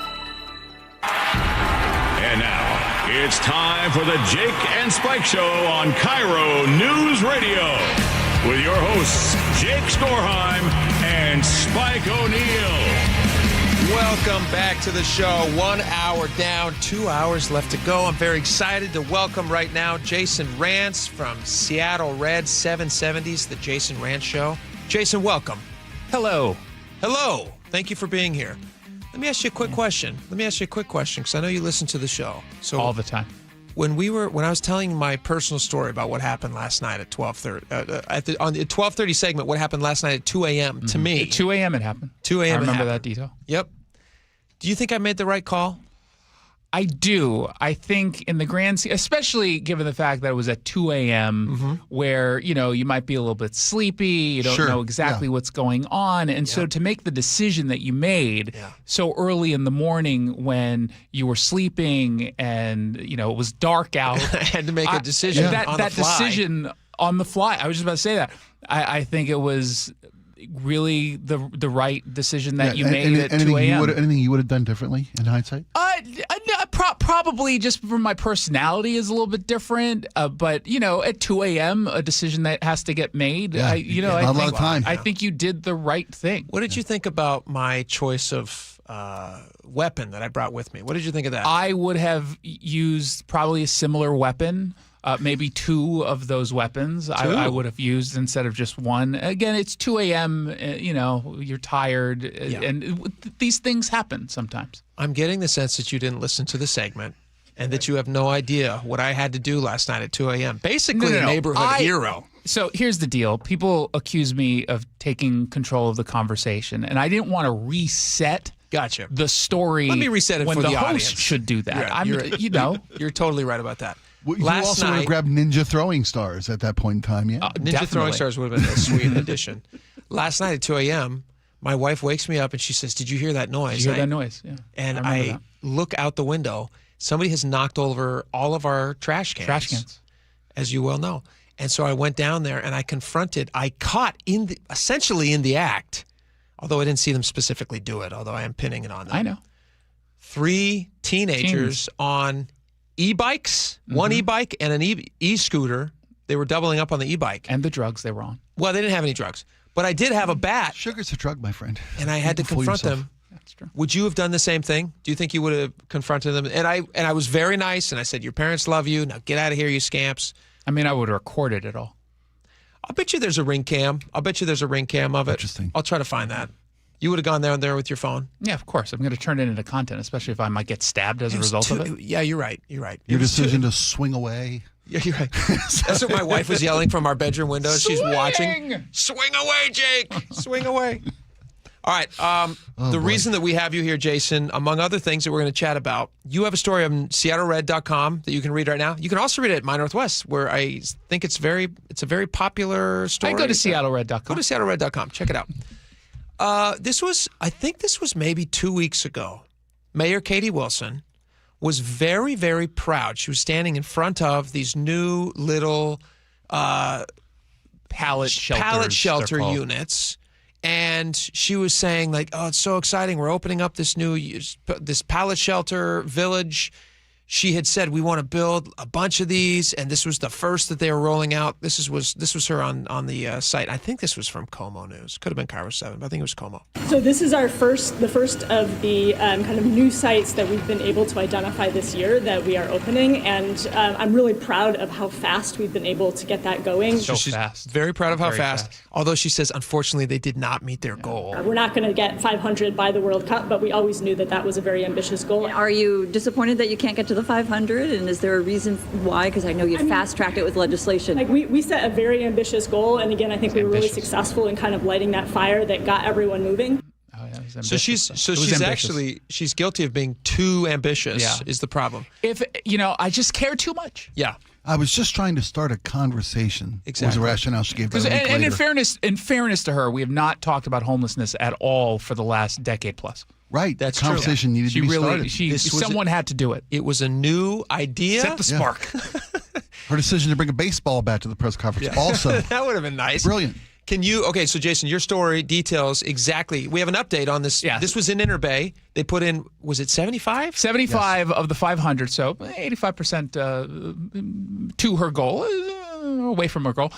So she accomplished 15% of what she set out to do. The whole point of this was, at least as it was initially sold, not just this location, but the 500, was we're obviously going to be moving people around in downtown and SoDo, Pioneer Square, because of the World Cup. And the criticism has always been, especially from folks on the left, like, where are you going to put them? We don't have enough shelter space, which was never quite honest, but okay, fair enough. So here's why we're doing it now. We're going to get them done by the World Cup, and the people who are being displaced are going to be able to be in this location. There's 5 people in the location, and they're not going to fill this space up until at least August. 5 people. Can you explain that? 5 people of the 75. So did they give each person, like, 15 units? Like, how does that work out? What they say is these are block leaders, they're called. The initial 5 are block leaders. Uh-huh. I love that. They're pushing them all together because they are tiny. They're like, what, 250 square feet they're or setting something? up a structural hierarchy right now, structural hierarchy to be put in place. So these will be little dominions. What they're saying is we're going deliberately slow as part of best practices because it allows us to connect with people and get them squared away with their caseworker or whatever they're calling them. And what we plan to get, like 7 or so a week, and we'll get it filled up. But, okay, fair enough. Like, let's say that was the goal the entire time. Don't pitch it specifically as a way to get people indoors by the start of the World Cup. Right, cleaning up the city's That is the appearance. problem, is you are overselling and under-delivering by design. Don't do that. Do the opposite. Yeah. Do the opposite of that. Also, what is the barrier? This is a no-barrier shelter. There is the only rules really that we're talking about is, like, don't physically assault someone there. Like, that is the rule. That'll get you booted out. Yes. Okay. If you are a drug user, you can continue to use drugs at this location. Like bad drugs, illegal drugs. All drugs, even the good ones. You can do it all. So, again, it is a low-barrier shelter. It is unusually slow, given that detail, and given all the fanfare that the city itself brought to this location. Oh, we're up and ready. We're ready to go. We're going to bring all these people in. 5. So was it just for the cameras? Is that why they were doing it? I'm still not understanding. If you have 70 units available, and we were told that this was such an emergency that we have to do, like, special ordinances so that they can put these anywhere, even within school zone distances, so that you could have no limit to how many people could be housed, right? Isn't that what we were told? They did a special ordinance you could build near schools? Yeah, not any limit, but yes. I mean, they obviously made changes to zoning. They opened up some new funds available for this. This was only all, 5. I think, because I honestly believe that this was a political, strategic decision, knowing that they had to clear out the area for the World Cup. They knew they were going to get pushback from folks in the community, so they just came out and said, oh, don't worry, we've got a plan, and then just didn't expect anyone to follow up.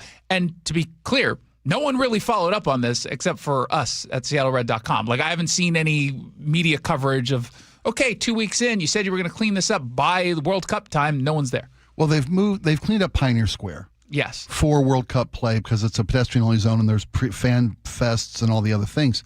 Hey, but from what I'm seeing nice. is Yeah. they've pushed people to Belltown. They've pushed people to the International District. More they so haven't drifted Chinatown. people to Chinatown. They haven't pushed people to this shelter space. Yeah, the or 75 units. if they did, quote unquote, push people, it was just like, you could go there if you'd like. And then that's it. And kind of just not move on. I get that not everyone's going to accept shelter, but I was also told that pallet shelters and tiny home villages is precisely what some of these homeless people want.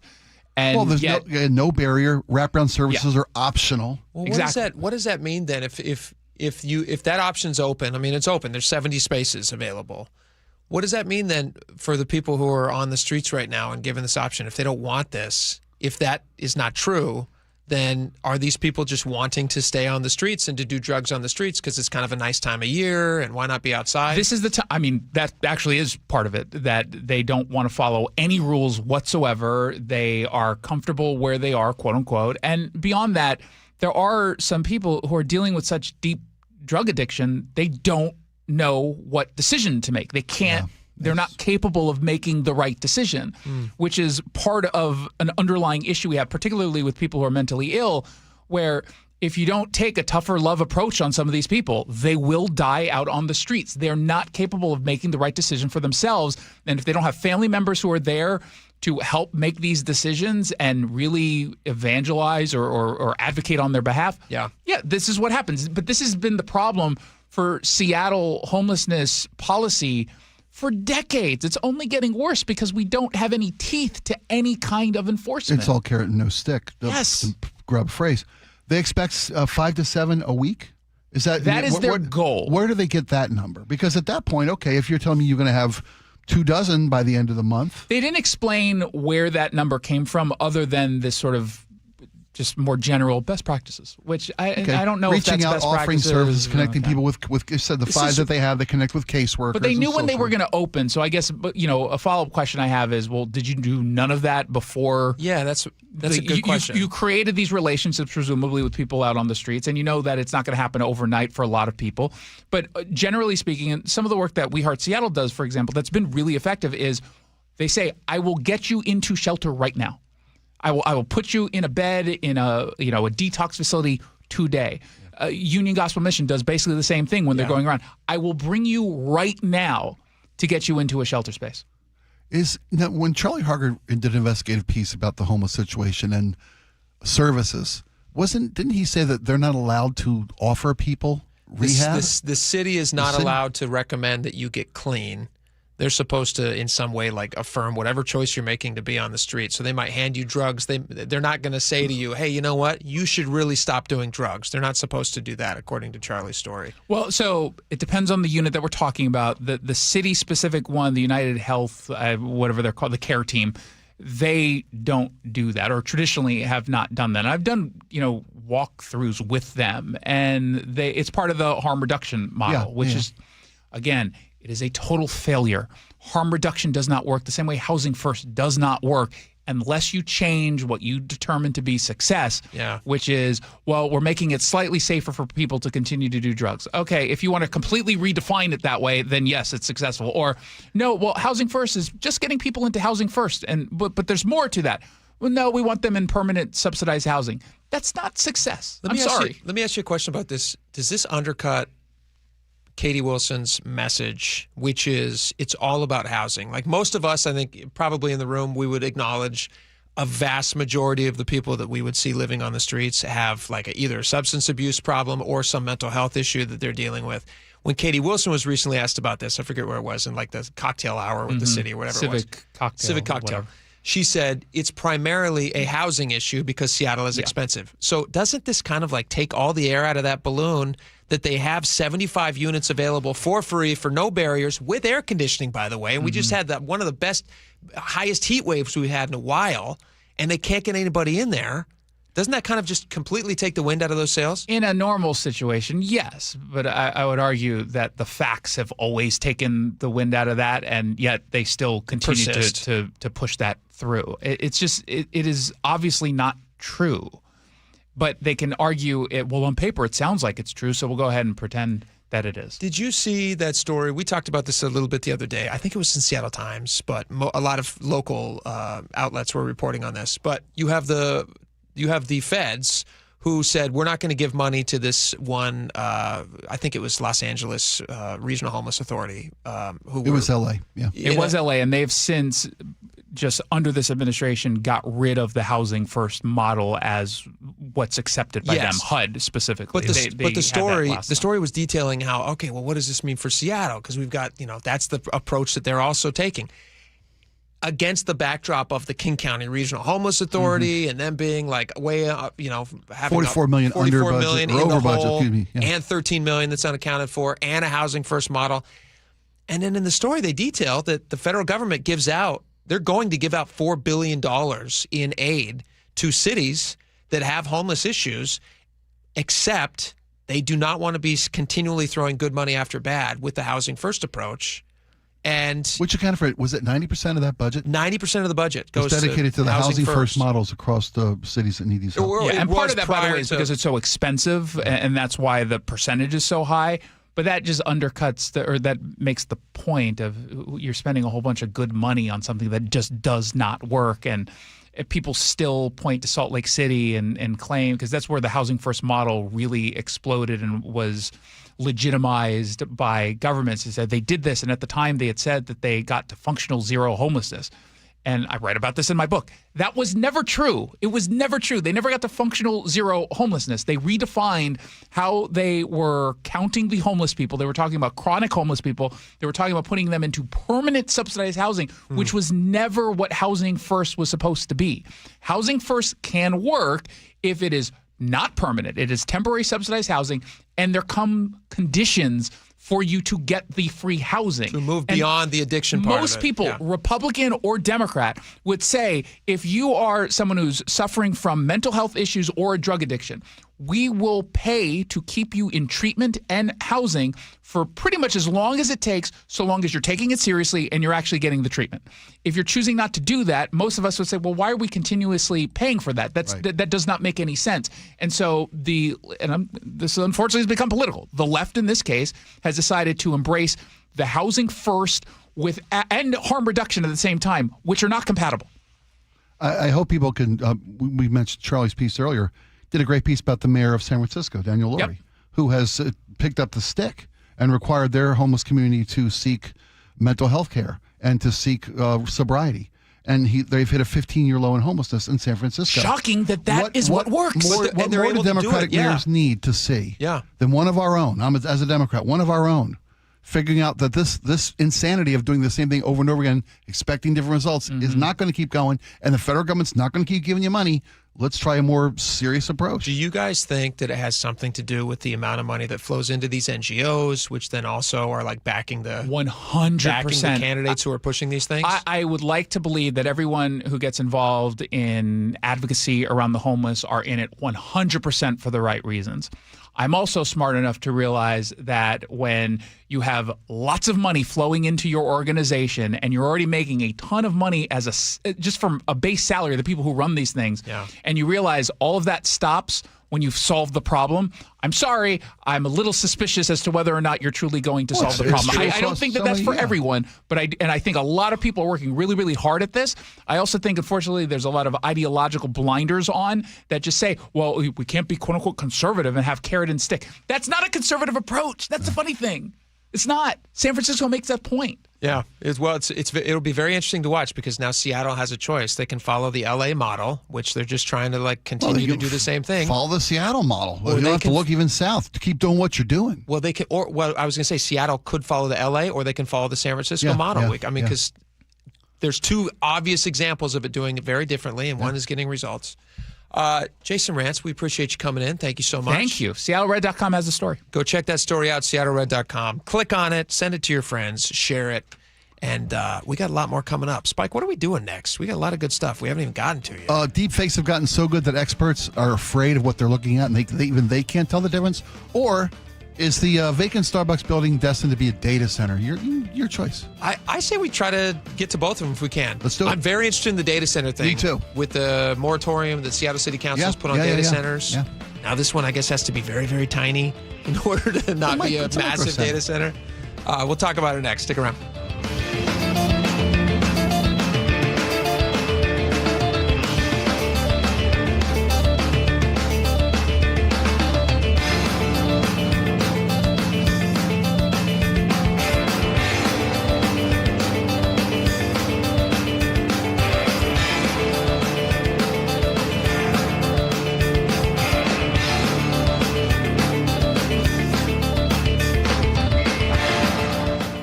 This hour is brought to you by Insulation Northwest.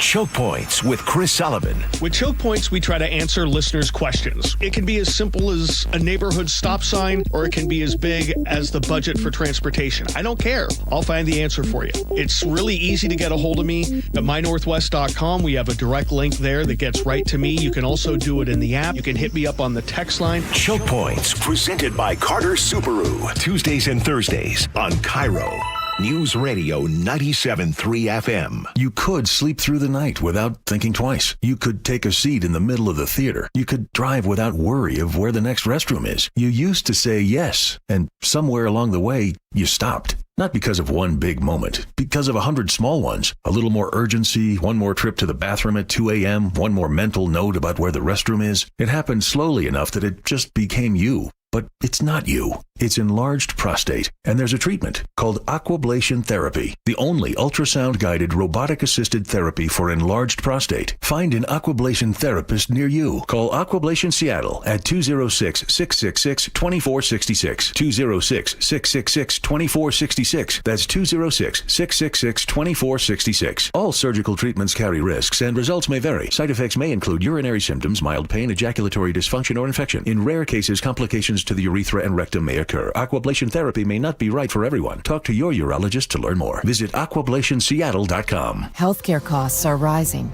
and a major driver is hospital prices. They've increased more than 250% over the past 25 years. Families and local businesses are feeling it. At Primera Blue Cross, we're working to change that by negotiating with hospitals to secure fair, responsible prices so you can get the care you need at a cost you can afford. That's coverage that counts. Learn more at coveragethatcounts.primera.com. I'm Dr. Mark Shelley, a chiropractic neurologist at Sound Pain Solutions. Carrie injured her back years ago. This is her story. My herniated disc was so significant that they did the first surgery, the laminectomy and a microdiscectomy. The first surgery failed, and I ended up with another herniated disc, which is pretty typical that herniations just move up your spine. The doctor was recommending another fusion surgery, so I researched alternative therapies. Sound Pain Solutions developed a plan that included bioelectric therapy, laser therapy, decompression, pressure wave therapy, in addition to rehab. Once we started that comprehensive approach, it went phenomenally. They honestly have given me my life back, and I'm happy to help other patients find sound pain solutions sooner. Schedule a free consultation to learn if you qualify for our non-surgical and drug-free treatments at soundpainsolutions.com. This is the story of the one. As a maintenance engineer at a beverage manufacturing plant, he starts his day knowing every line is ready to run because Grainger delivers the industrial-grade products he needs to keep mixers, conveyors, and packaging equipment moving. With Grainger's vast selection of bearings, belts, and motors, he keeps operations running smoothly, so nothing grinds to a halt. Call 1-800-GRAINGER, click Grainger.com, or just stop by. Grainger, for the ones who get it done. Pump up the volume. Business moves fast. Orders roll in, deadlines close in. When you ship with USPS Ground Advantage, you can keep up with confidence. Every package stays in our secure network from dock to door. And with nationwide reach, dependable tracking, and upfront affordable pricing, you get built-in peace of mind. You run the business. We run the routes. Visit USPS.com/Ground Advantage to learn more. Spring is a perfect time to make improvements that protect and add value to your home. Hi, Justin Shirley, CEO of State Roofing and Exteriors. For decades, homeowners across the Pacific Northwest have trusted our team for roofing, siding, windows, and custom decking. This spring, save up to $3,000, or qualified homeowners can take advantage of 0 down, 0 payments, and 0 interest up to 24 months. Call 866-ROOF-ROOF or visit stateroofing.com today to schedule your free estimate. There is nothing so special as June in a Northwest garden. Hi, I'm Gina, a designer and sign painter here at Sky Nursery, and I have been a huge gardener since my now adult kids were shorter than my lavender. When I get home from work this time of year, the first thing I do is head straight out into the garden to see how everything is growing and enjoy the spring golden hour. I'm in love with this year's zinnias and lavender, and the rose I added this February is just about to bloom. So I've been spoiling it with a little extra organic fertilizer. And as any gardener does, I'm also trying everything I can to make space for just a few more flowers and veggies. If you still have room for new plants in your life, June is a great time to get them in the ground before the summer heat. Come into Sky and explore the colorful tapestry of trees and shrubs, summer veggies and herbs, fountains, containers, hanging baskets, and more. Sky Nursery, the gardener's garden store since 1953. Visit skynursery.com for free seasonal garden advice and summer events. Happy gardening! Ready to get rid of that old car? Donate it today at carsforkids.org. Your car can be picked up as soon as tomorrow. Call 1-877-CARS4KIDS to donate your car today. That's Cars with a K. KIRO News Radio, 97.3 FM, Northwest News. Now, the latest from KIRO News Radio and mynorthwest.com. Good afternoon. I'm Aaron Granillo. The U.S. and Iran now detailing terms of their deal to end the war. It includes reopening the Strait of Hormuz and lifting sanctions on Iranian oil. President Trump at a news conference at the G7 summits talked about the language in the agreements. Importantly, Iran has agreed that they will neither produce nor procure a nuclear weapon. But the agreement does say negotiations on Iran's nuclear program will continue over the next 60 days. A wildfire in Spokane County continues to threaten hundreds of homes today. Ahmad, who lives just 5 miles away from the upriver fire, tells us he's ready to evacuate if needed. I'm waiting with my animals.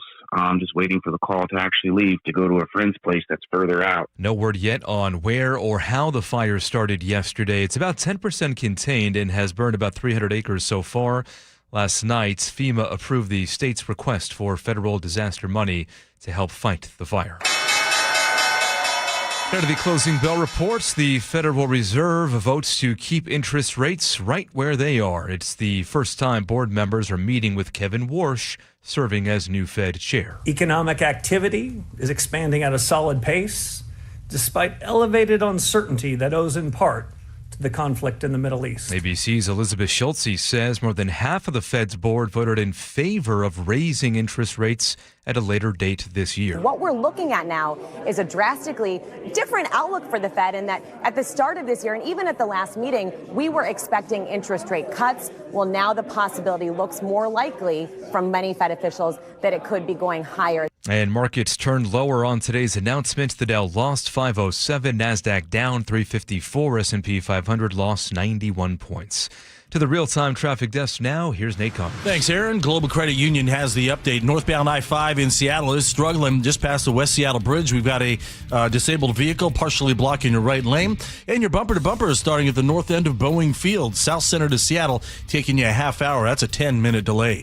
South 5 is heavy through Northgate. You'll gradually thin out as you make your way into downtown.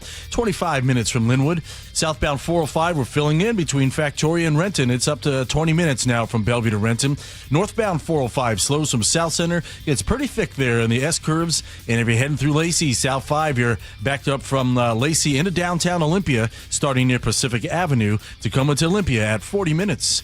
Global Credit Union, where members enjoy no-fee accounts and early payday with direct deposit.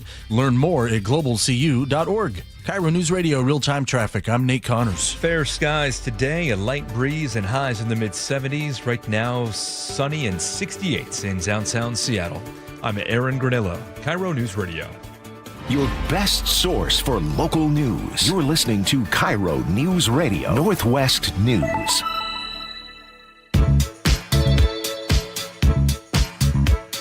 Welcome back to the show. All right, the story caught my eye. I thought it was very interesting. Also, if you are of a certain mind in Seattle, this would be just the spookiest story you could possibly imagine. Seattle Times reports that, Starbucks, the building in SoDo? Sure, Mike? the old Sears building. So used to be I guess it still technically is the headquarters of Starbucks, right? Yeah, it'll always be home. It'll always be home. Yeah. Quote home. Uh-huh. So apparently there's a lot of office space available in that building. Yeah. Especially more as Starbucks moves more and more of their operations to Tennessee. Correct. And so the building owners are thinking about renting out some of the unused space, which used to be an Amazon Fresh, apparently. It's been empty since January of 24. When that Fresh location. It's a long time to have a space that size just open. And so what they're discussing now is putting in a data center, which is, again, just the spookiest thing imaginable in Seattle.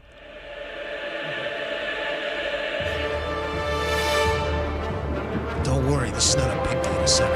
No, it's a micro data center. This is a small-scale tiny data center, yeah. Which makes it somehow better. Well, the moratorium the city council passed a couple weeks ago. We're Data. Big data. The moratorium was on what they deemed large data centers, which are more than 20 megavolt amps. Large data. Roughly 20 megawatts, enough to power 4,000 homes is the equivalent.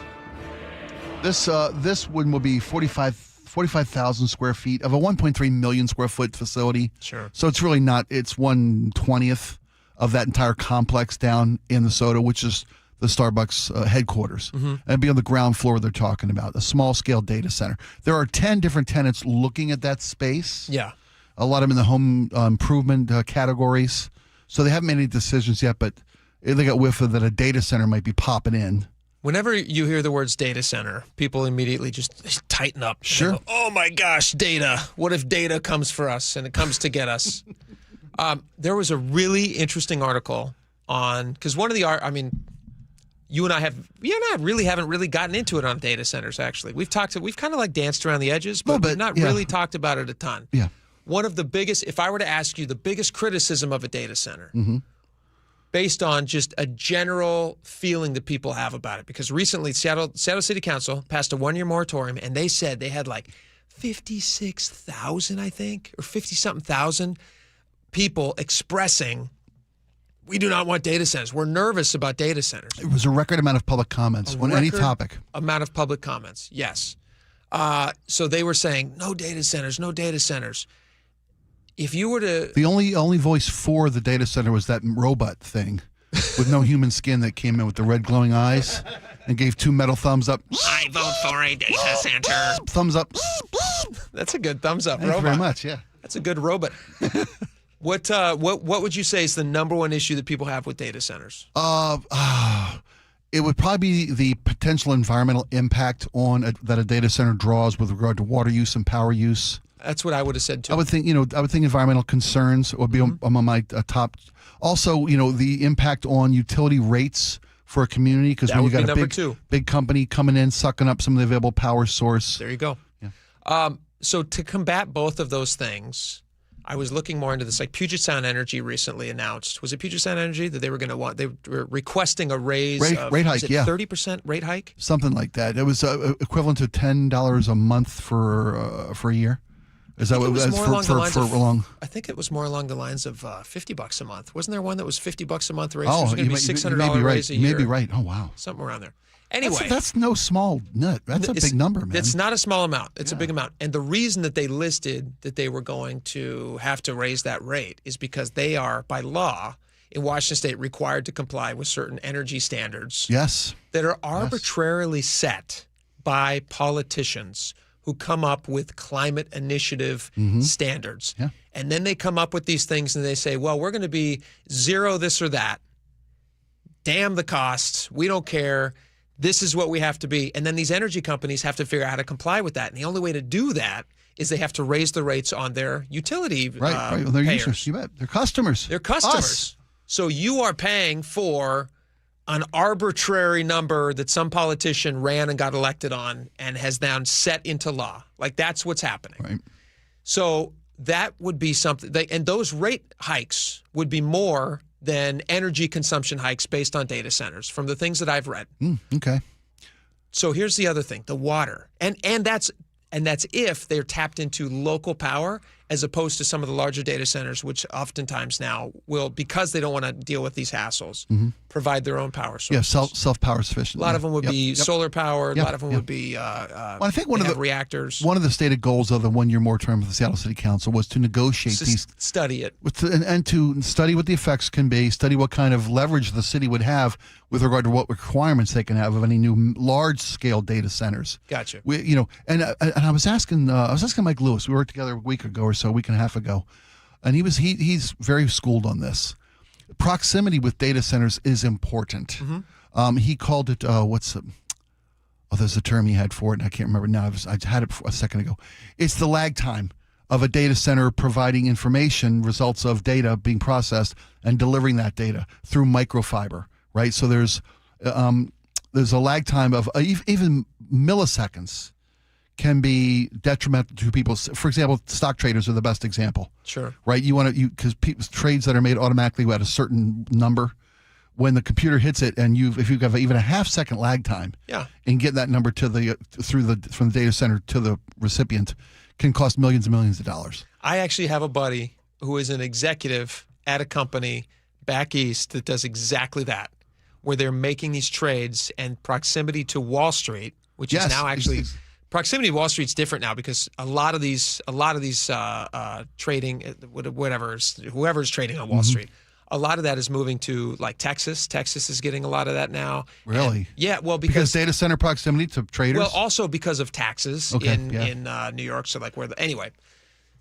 So here's another thing that you mentioned also. Let's get back to the water of it all for a second. Sure.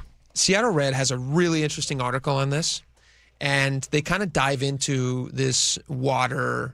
They talk about it's basically like a misunderstanding. Like there's been a bunch of stories talking about how it's crazy, it sucks up so much water.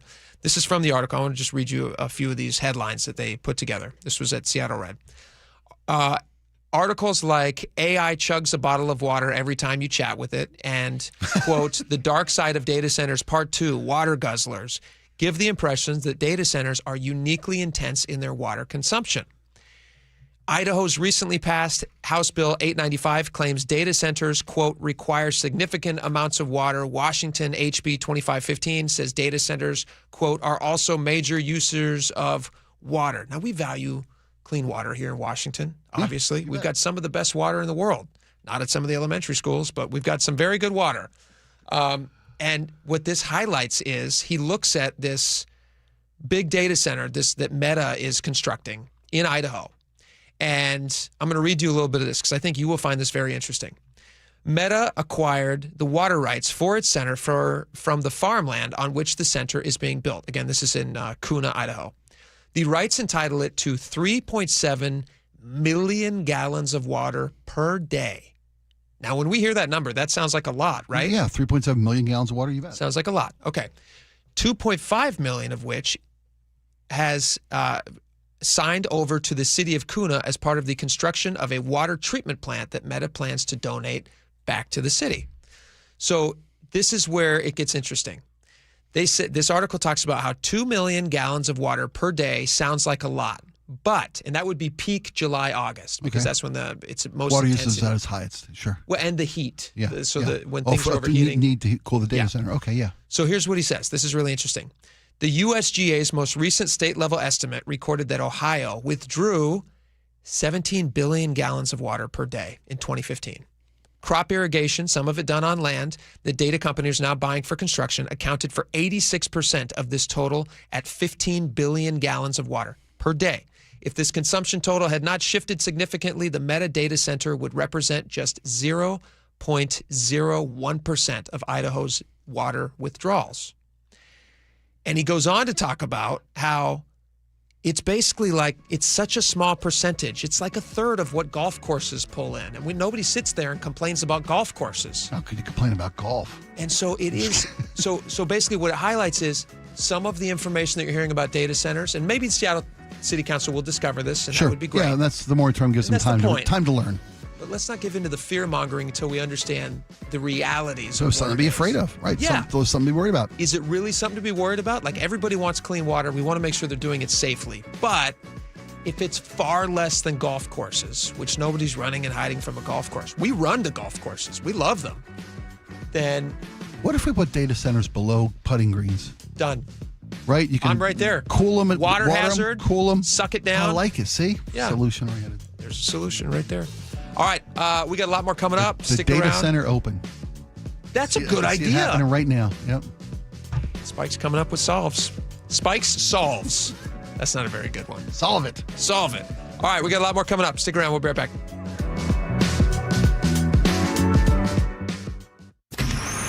Choke Points with Chris Sullivan. With Choke Points, we try to answer listeners' questions. It can be as simple as a neighborhood stop sign, or it can be as big as the budget for transportation. I don't care. I'll find the answer for you. It's really easy to get a hold of me at mynorthwest.com. We have a direct link there that gets right to me. You can also do it in the app. You can hit me up on the text line. Choke Points, presented by Carter Subaru. Tuesdays and Thursdays on KIRO Newsradio 97.3 FM. Well, folks, the rainy season is behind us, so summer's coming. It's going to be here before you know it. In fact, a lot of people feels like it's already here. 90 degrees the other day. Is your home ready for the summer? Did it survive the winter? Call my friends at Integrity Roofing and Construction today at 206-202-ROOF. Schedule a free roof assessment, free video inspection. You can find them online at integrityrc.com. They can do everything from repairs to replacements, full house renovations. They've got a design team in-house. They can do it all for you, and they do phenomenal work. They're online at integrityrc.com. That's integrityrc.com. John Curley here. When it's time to add or replace a cooling system, three things matter: who installs it, the quality of the equipment, and how it performs for years. For these reasons, I recommend Home Comfort Alliance. Award-winning service, licensed experts, and installs they stand behind. Their carrier system leads the industry for efficiency, quietness, and dependable performance for years. And right now, save up to $3,000 in rebates. Turn to the experts, Carrier and Home Comfort Alliance. Visit homecomfortalliance.com today. Hi, I'm Chuck McDowell, the timeshare cancellation guy and founder of Wesley Financial Group. And I want to set the record straight. I am not an attorney. I've never wanted to be an attorney. And the truth is, I really don't even like attorneys. If I sound like an attorney, I'll apologize. But what I've learned in my 15 years in the timeshare cancellation business is you don't need to be an attorney to get folks out of their timeshare. After 15 years and over 50,000 cancellations, I can tell you with confidence, we know how to get you out of your timeshare. Call us today and we'll send you our timeshare exit guide absolutely free with all your options for cancellation.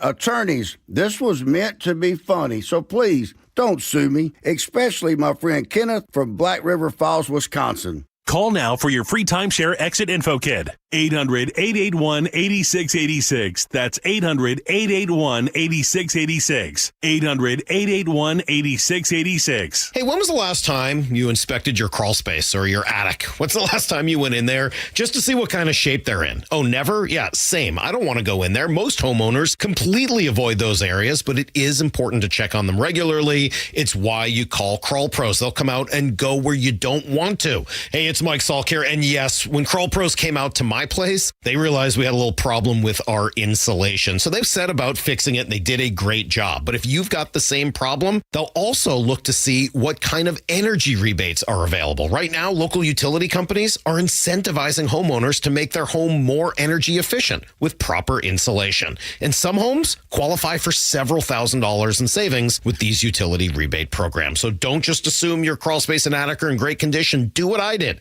Call Crawl Pros today and schedule a free corner-to-corner inspection and find out if you've got water intrusion, mold, rodent issues, or even damaged insulation. Schedule your crawl space and attic inspection at crawlpros.com. Eric Johnson here. I spent the past 30 years working to help make our community better informed, better protected when it comes to consumer issues, and better equipped to take on whatever life throws at us.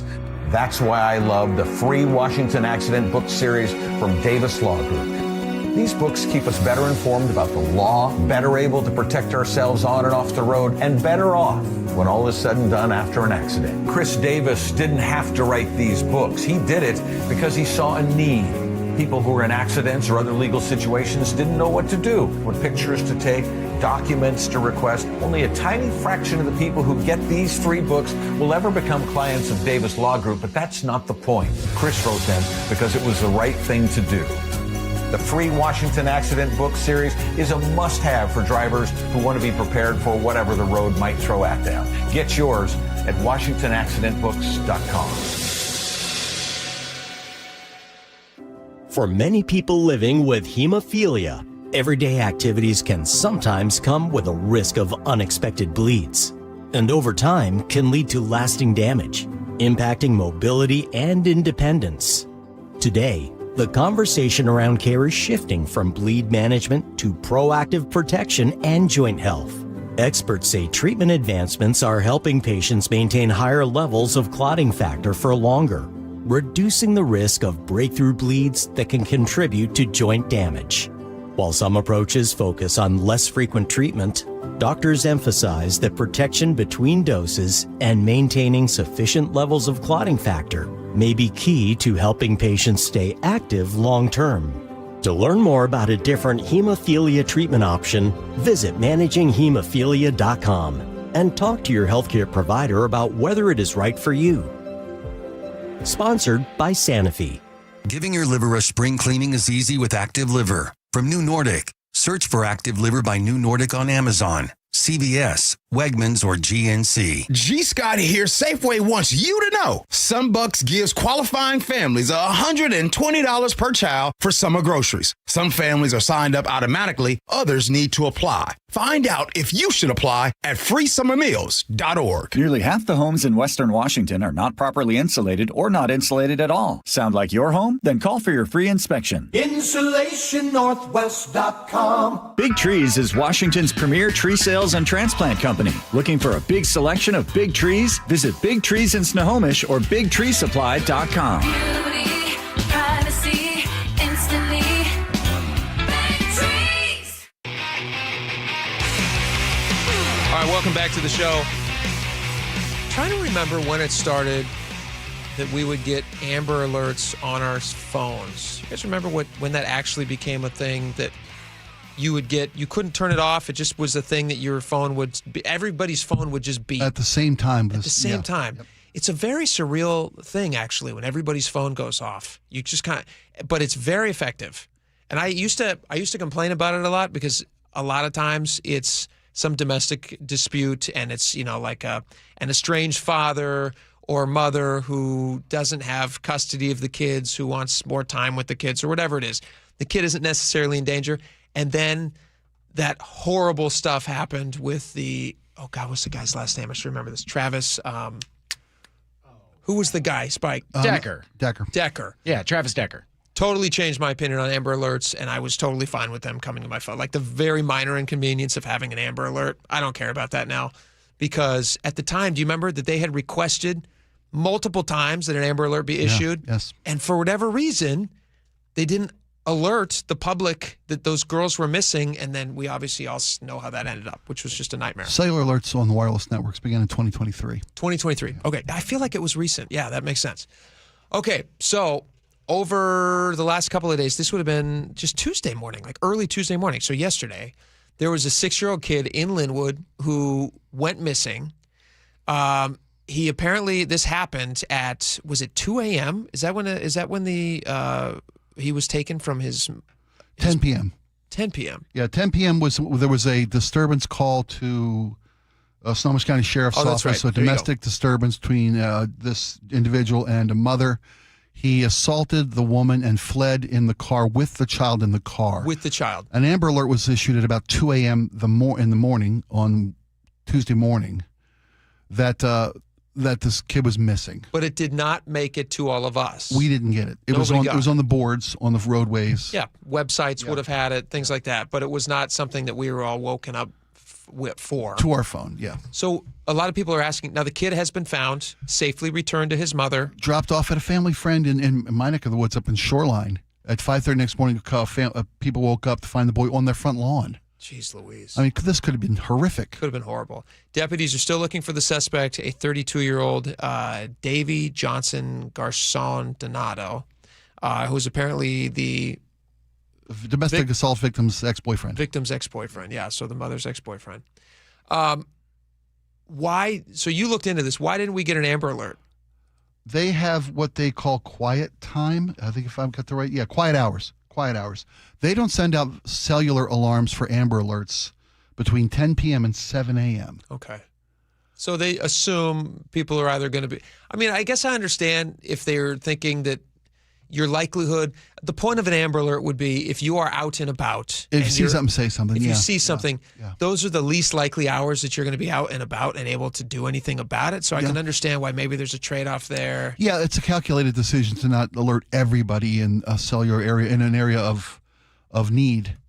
But I can't, I don't know, maybe it's just this was a 6-year-old kid who was abducted by a violent criminal. Yeah. You're trying to not inconvenience the citizenry. When you talk about a child's safety, okay, so wake me up at 2 a.m. with. Will I be annoyed? Probably. And this was might it make a difference? Yeah, it might have. I mean, you never know. There's a lot of people on the road at 10 a.m. You know, a guy who gets up in the morning and is heading to work, an early shifter, gets on the road 4:30 in the morning, can see this silver, which the vehicle is clearly is when the Amber Alert went out. Yeah. A silver Ford Fusion with a Washington State license plate, CVF 8854, still on the loose. By the way, this driver is still at large. This criminal still at large. Send it to my phone. Yeah. If I'm getting up and getting on my way to work, I want to know this. That wouldn't bug you. It would bug me, but I'd rather take the annoyance. You'd probably wake up and go like, "What the heck?" And then you see it and go like, "Oh my gosh, that poor kid. I hope they find him." Right. And if I'm out and about and I see something, if one person saw something before the 7 a.m. quiet hours were over, and could spot this car, and because didn't know this kid was found, or they could maybe change the hours. They could maybe do like, I would have no problem with them doing anything before midnight, and then maybe like between midnight and 4 a.m. maybe they don't need to do it. I don't think any hours off. Maybe any There's hours. never a bad hour to alert the public that a child is in danger. I'm all for annoyance. You know, people have the option of opting out on these things. Do they still? I think they do. You can shut off Amber Alerts on your phone. You can opt in if you want to receive Amber Alerts. Compromise. Yeah, that's a good compromise. You know, I mean, if it's a kid's safety, a little bit of annoyance, small price. There you go. All right, we got a lot more coming up. Stick around. We're going to be right back.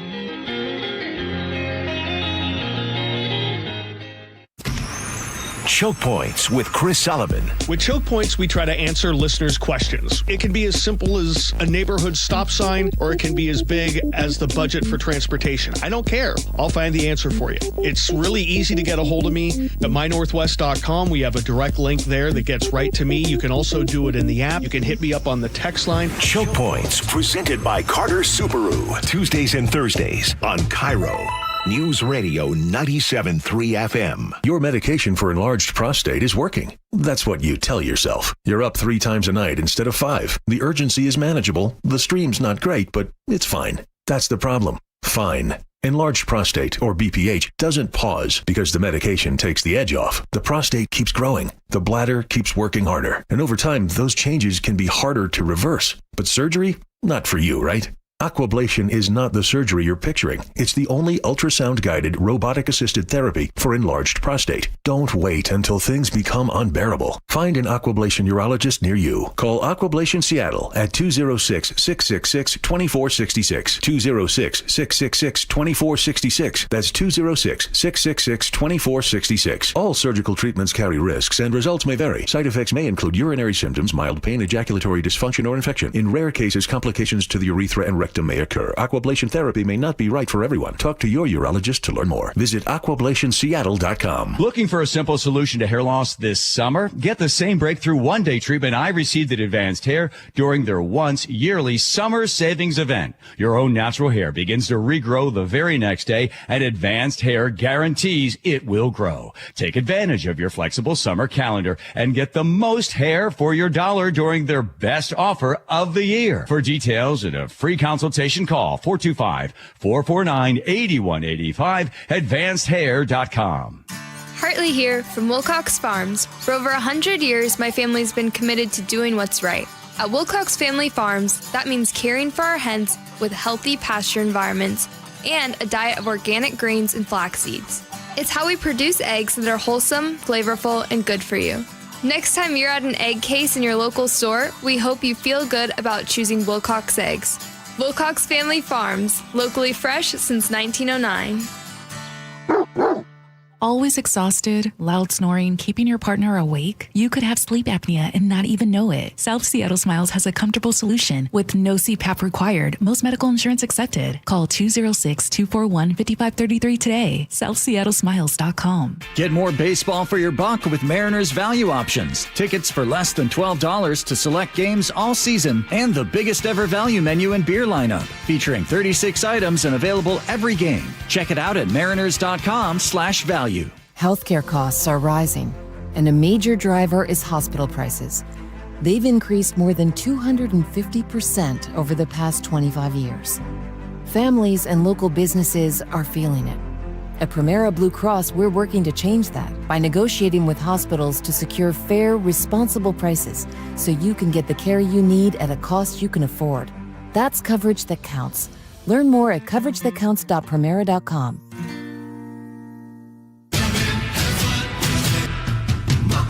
Step inside and let the excitement take you places. This is Muckleshoot Casino Resort, the ultimate spot for action that reaches incredible heights, luxury that knows no bounds, and live entertainment that always thrills. It's all at one incredible destination. So when you look for the best, look nowhere else. Muckleshoot Casino Resort, the biggest and best in the Northwest. Muckleshoot. Your best source for local news. KIRO Newsradio, KIRO FM and HD1, Tacoma, Seattle, Northwest News. ABC News, I'm Michelle Franzen. Details of the memo of understanding between the U.S. and Iran disclosed today. The 14 points include a 60-day ceasefire extension, the reopening of the Strait of Hormuz, and talks on Iran's nuclear program to begin. President Trump at the G7 summit asked about $300 billion in frozen Iranian funds that could be released, and also allowing countries to do business with Iran. We don't have to give them anything. But some people may want to invest. Like, what are you going to do? Say you can never, ever invest in a country? I mean, it's pretty tough. I don't mind being tough, but it's pretty crazy. Federal authorities say after making 5 arrests in the failed drone attack at the UFC event at the White House, suspects remain at large and the investigation is ongoing. Residents in Gulf states now bracing for the first tropical storm of the season named Arthur. Life-threatening flooding is possible. And in the Midwest, severe storms on the march, including the threat of tornadoes in Illinois and Indiana. This is ABC News. A deadly private plane crash on a busy highway in Laredo, Texas last night. That jet heading to Austin from Mexico. 6 people were on board. 1 person died. The U.S., Mexico, and Canada co-hosting the FIFA World Cup. For one historic U.S. host city, overseas fans are creating a frenzy over suds. Scotland fans have taken over Boston for the World Cup, and some of them told affiliate WCVB. I don't think Boston realized what was coming to it. It's been good for local businesses, but not for beer supplies. Sam Adams' parent company says its Boston tap room ran out of its signature Boston Lager over the weekend after sales were 4 times higher than usual. Company says it resorted to an emergency delivery and added extra deliveries throughout this week. Brian Clark, ABC News. Luigi Mangione back in a New York courtroom today in the state case of the fatal shooting of United Healthcare CEO. The judge says Mangione's attorneys plan to argue he was suffering from extreme emotional disturbance while carrying out the crime. Michelle Franzen, ABC News. Coming up, a big rate hike proposal by Seattle City Lights. That's one story we get to after Nate Connors at the traffic desk. And this is brought to you by Subaru of Puyallup. Southbound 405, we're heavy now in South Bellevue down to the Renton Landing. Thins out a bit after Factoria. Bellevue to Renton, we're approaching 25 minutes. North 405 is heavy through the S-curves. South Center to Bellevue, just under a half hour. Here in Seattle, northbound I-5, just past the West Seattle Bridge. We've been working with this collision on the right shoulder for the past hour now. That right lane is still blocked, but it looks like a tow is finally arriving on scene. We've got a hefty backup starting at Albro. South 5 heavy from Northgate to I-90, 25 minutes from Linwood in the downtown. And South 5 through Federal Way starting to fill in between State Route 18 through that Fife curve. Subaru of Puyallup has dependable, fuel-efficient, all-wheel drive models, including the redesigned Subaru Outback. Find stress-free pricing and offers at SubaruofPuyallup.com, your stress-free dealership. KIRO News Radio, real-time traffic. I'm Nate Connors. KIRO News Radio, 97.3 FM, Northwest News. Now, the latest from KIRO News Radio and mynorthwest.com. Good afternoon. I'm Aaron Granillo. King County search and rescue crews were already on Mount Si yesterday when a black bear attacked a group of 3 teenage hikers. Sarah Altio is with Search and Rescue and tells KIRO 7 TV crews got up to the group in just 12 minutes. We had a team, Seattle Mountain Rescue, at the top of Mount Si doing some technical training. When they heard this page go out to our teams, they were able to quickly pivot that team from a training to an active mission response. KIRO News Radio's Luke Ducey reports one of those teens was clawed by the bear. They were about almost 3 miles up the trail near the summit when they say a bear charged them and they scattered. It could have been a situation with a mama bear and, cubs. These are non-life-threatening injuries. All trails on Mount Si now closed as Fish and Wildlife continues its search for that bear.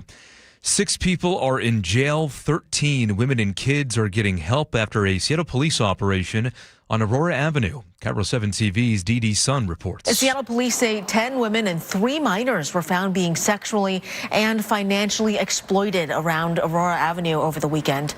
Those victims were helped by the county's Human Services Department to get them somewhere safe and to provide some basic needs. And they say the 6 people arrested are charged with felony offenses. Seattle City Light customers are staring down some steep rate hikes. Utilities proposing back-to-back rate increases of 9.5% in 2027 and 2028. Typical residential customer would see their monthly bill rise about $10 a month each year. The 6-year strategic plan is being presented to a city council committee today. Full council votes this summer. It is one of the most anticipated sporting events in Seattle's history. Team USA versus Australia in the World Cup at Lumen Field this Friday. Former Sounders play-by-play voice Matt Johnson tells KIRO News Radio's G. Scott. These are mini Super Bowls, right? A, the price, B, the passion, the importance, and the sound. If you want to see the match in person, you will need to pay at least $2,000 for the cheapest seats. To your forecast now, we are looking at sunshine this afternoon and again for the rest of the week. Mid-70s today, upper 70s and low 80s Thursday and Friday. Right now, 68 degrees in downtown Seattle. I'm Aaron Granillo, KIRO News Radio. Your best source for local news, serving Western Washington and the world with a KIRO News Radio app. Always streaming live on your smart speakers. You're listening to KIRO News Radio, Northwest News. And now, it's time for the Jake and Spike Show on KIRO News Radio. With your hosts, Jake Skorheim and Spike O'Neill. Welcome back to the show. 2 hours down, 1 hour left to go. Lots of stuff to get to. Spike, I was out busy doing some stuff, refilling coffee, but right when I came in studio, Aaron was talking about World Cup ticket prices. Ticket prices for the USA-Australia match on Friday at Seattle Stadium. A sharp increase since just a week ago. A week ago, you could have probably found a ticket for $1,200 for the cheapest seat. Now it's over $2,000. A lot of money. That's a lot of dough. That's a lot of dough for, once in a lifetime experience. What's the max amount of money that you would drop on a World Cup ticket? And it would have to be for Team US. Like, you're not going to go see anybody besides Team USA. That's funny. I could probably see better teams than Team USA if I'm going to see, Brazil. If I'm going to see Argentina with Lionel Messi, who yesterday scored 3 goals, his first ever hat trick in World Cup play at 40 years of age. Insane. He now has 16 lifetime World Cup goals, an all-time record. It was his first match in World Cup play in this 2026 World Cup. He'll clearly break the all-time scoring record in this World Cup. He's unreal. Yeah. But I would pay more to see Team USA than I would pay to see the best teams in the world because of the sense of pride and patriotism. You're a patriot. That's why. Let's talk for just a half second about the fans. Who are the fans that have really made an impression on you? Because I have a dark horse that I did not expect to appreciate so much that I'm now seeing a lot of. Oh, okay. And it's not the one that you're going to say, and I know who you're going to say, but go ahead and tell me about yours. Clearly, the Scots, the Scotland fans, the Scottish fans that have made their way to America. And the Scots overtook Boston. We mentioned this earlier in the week. The Tartan Army, is that what they call themselves? Tartan Army. They not only were they at, I think I sent Mike a little clip. Play that real quick and I got it here. give folks a sense of what we're talking about. There's no curses or anything in this? I can't. No. Gosh, I hope not. No, there's no. No. It's a crowd.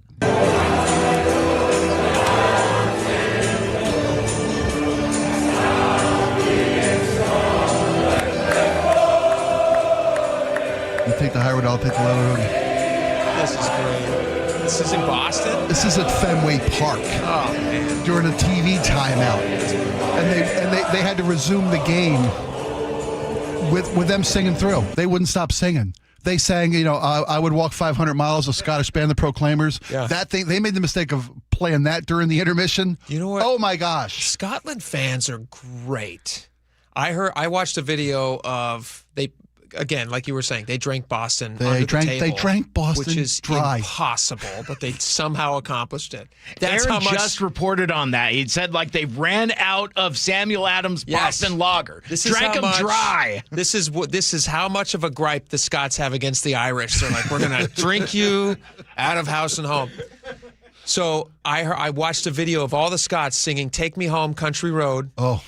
In a bar in Boston. It might have been Boston. I don't know. Maybe it was somewhere else. But it was like all these Scottish fans in this great rendition of Take Me Home Country Road. Yeah. And that's the part for me. I've been watching as much World Cup as I can because I really do enjoy it. But the fun part is all the social media stuff. And what I'm seeing a lot of is Europeans who have never experienced America, and they have gotten an idea of what America is based on how America is portrayed in the news and in the news media across the world. Yeah, and it's not just recent events either. Never favorable. Never favorable. Never favorable. Yesterday we played that Japanese fan. But they love America. They love America. We played that Japanese fan yesterday. It reminded me of something that I experienced really early in my radio career, and I hadn't thought of in 30 years. President Bush had a very unsuccessful trip to Japan. I think it was the second Bush. Why do I remember this? I mean, somebody threw a shoe at his head. The shoe. So he puking on himself. Bush did after at a bad meal, and there was something happened. But the morning show I was working with Bob Rivers and Joe, we wanted to make sure that the Japanese citizenry, the everyday Japanese citizen, had understood what America was. We wanted to get their take on what they thought of America. We called a convenience store in Japan. Oh, live on the show? Live on the show. What a great idea. Joe found an English-speaking convenience store operator, a guy working alone, and we had him on. Koichi Usada was his name. City fell in love with him. He was our correspondent. We talked to him regularly. We flew Koichi to America. No way. We did. We flew this guy to America, and we took him on a tour. He wanted to do 3 things in America when he was here, right? He wanted to drive a Corvette. We got him, I think it was Sunset Chevrolet, got us out there, and they put him in a brand new Corvette. Koichi drove a Corvette. What's his last name? Osada? Koichi Usado. Usado. Okay, that's great. Koichi wanted to drive a vet, shoot a gun. We took him to a range. Feel Rocky Punk. I mean, it was serious. Oh yeah, I'm sure the tape's out there somewhere on the ether now. Now, if you get to number 3 and it's not a Scent of a Woman type situation, I'm going to be upset. It is. He went to kiss a blonde. Are you serious? I swear that was the 3 things. That's what all he knew about America: Dirty Harry, drive a Corvette, shoot a gun, kiss a blonde, and we got to do all those things. We brought him around. We met thousands of listeners. What a fun! It was great. Where'd you find the blonde?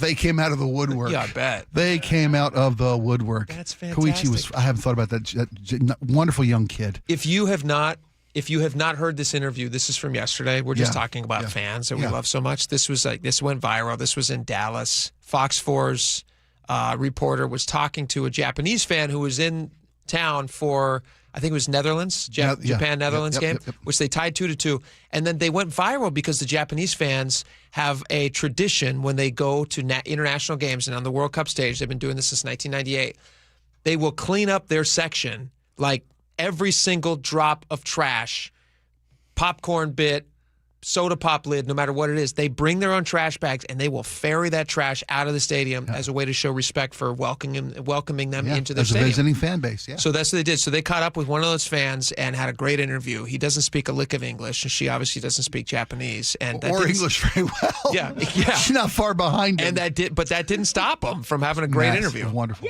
Nice to meet you. Okay, how you feeling? My name is... Okay. Yeah, my name is Hirochika Nakakuki. Oh, wow. It's live? Okay. It's yes, live? Yes, it's live, baby. Yeah. How excited are you? Yeah. You were so excited, right? Japan, right? Excuse me. Okay. I cannot speak English, but I'm excited! I love it! Yeah, baby! Let's go! Japan, baby! Look, it's lit. It's lit. he's Okay, what are we looking at? Oh my gosh, can you tell me what this is? We're looking at his back. I love Japanese people. I mean, internationally, there's a lot of countries, like we're watching a Croatia-England game right now. I don't know if I'd have a ton of interest in going to Croatia, but... The fans, look at them. Oh. But that's the beauty is... But Japanese fans are just like the warmest, nicest people. Croatians are probably great. They seem I'm sure great. they're great. The Belgians that were in Seattle for the opening match here on Monday. The walk down they did the to the stadium. Egyptians, fans that were here.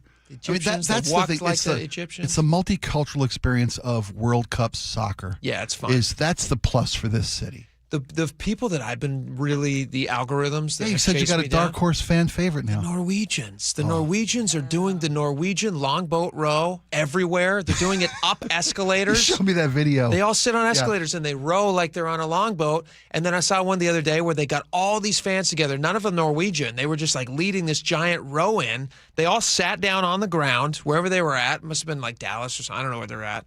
They were all sitting on the ground, and then they did like their clap, and then they all rowed, and they're rowing. And they look like idiots, but they were idiots together, which made it fun. Teamwork, baby. Unity. So we have the world coming together. Team USA versus Australia. Friday. Yep.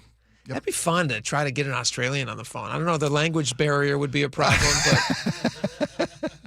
You know, there's a doubleheader Friday because the World Cup game kicks off, the match, I should say, kicks off at noon at Seattle Stadium. And then at 7:10 that night over at T-Mobile, there is a Mariner-Red Sox game. Sweet. Right on the heels. Pretty awesome. Now, I know that they closed down the match perimeter. It's a pedestrian-only area around that stadium for World Cup play. Just for match days, but not for T-Mobile? They will open up the streets. They will open up the parking garages for Friday night's game with the Boston Red Sox and the Seattle Mariners. Awesome. Very cool. All right, let's move away from World Cup for just a minute. This is positive. I want to give Washington State Attorney General Nick Brown some applause here. Recently, we told you that news story. You remember that story? It was out of Puyallup, and I think it was just like a week or so ago. The harasser. The harasser. Yes. So let's go Washington is collecting signatures right now. They have an initiative that they're trying to get on the ballot. They're trying to get enough signatures so that the voters might have their say in whether or not we want an income tax in Washington State. Trying to repeal the millionaire's tax. Recently signed into law without any public input. Yes. Well, that they listened to. There was plenty of public input. They ignored it. They just tried to ignore it. So Let's Go Washington has been collecting signatures, and I'm going to go on their website here and try to find out an update on how many signatures they have. Because they had a record number in the first week. First week they had a bunch, and as of right now they have. Can you find out, Mike, how many they've got? I want to say it's somewhere in the neighborhood of like 317,000. It's a lot. Wow. Yeah, I think it already technically is. It's enough to get on the ballot. They wanted a cushion. Right. You have to make sure that you have at least like a 380,000 because a lot of those are going to be double. Some of those are going to be double. Some of those are going to be contested and challenged. And so you have to have at least, I think it's, did you say 308,000 is the number that they need? 308,911. That's how much they have. Right now, 308,911? Yeah. So how many do they need to get on the ballot? They were, I think it's 308. I thought it was 308. I think they were pushing for 400 as a cushion that they would like to see signed. Yeah. And for challenges and duplications, they were expecting 700,000. They're talking about setting a record. Yeah, they want to get a million signatures. People are so passionate about this. And that's why we got the story today, because people are passionate about this signing this petition. They've been flooded with requests. Let's go, Washington. Flooded with requests for people saying, where can I sign this? Can you have petitioner come to my area? So here's what happened. This was like maybe a week ago or so, and a real piece of crud. I don't like to use strong language like that, but this guy seems like a real piece of crud. He goes up to a signature gatherer at a Safeway in Puyallup and steals the signatures, which had, I think, 20 or so signatures on the specific sheet that he had taken. And then in the video, it looks like he assaults the signature gatherer, who's a woman. So a real tough guy, this guy. Let me play you some of that audio and tell you how it sounded. This guy was eventually found because the signature gatherer pulled out her phone, follows this guy back to his truck, is filming his license plate. I don't know what he thought was going to happen, but he gets found and was then arrested and is now being charged. And here's a little bit of that audio. Don't do it. Yep. Give me these boards back. These people want to be... These people... Illegally. And we have no... So you want these or do you want me to take them? So he has now taken these. He goes inside the Safeway, tries handing these off to the manager saying, it's illegal, but it's not. You cannot take those. What are you doing? Call the police. Here, there, it looks like he shoves her back. Call the police. Call the police. Call the police.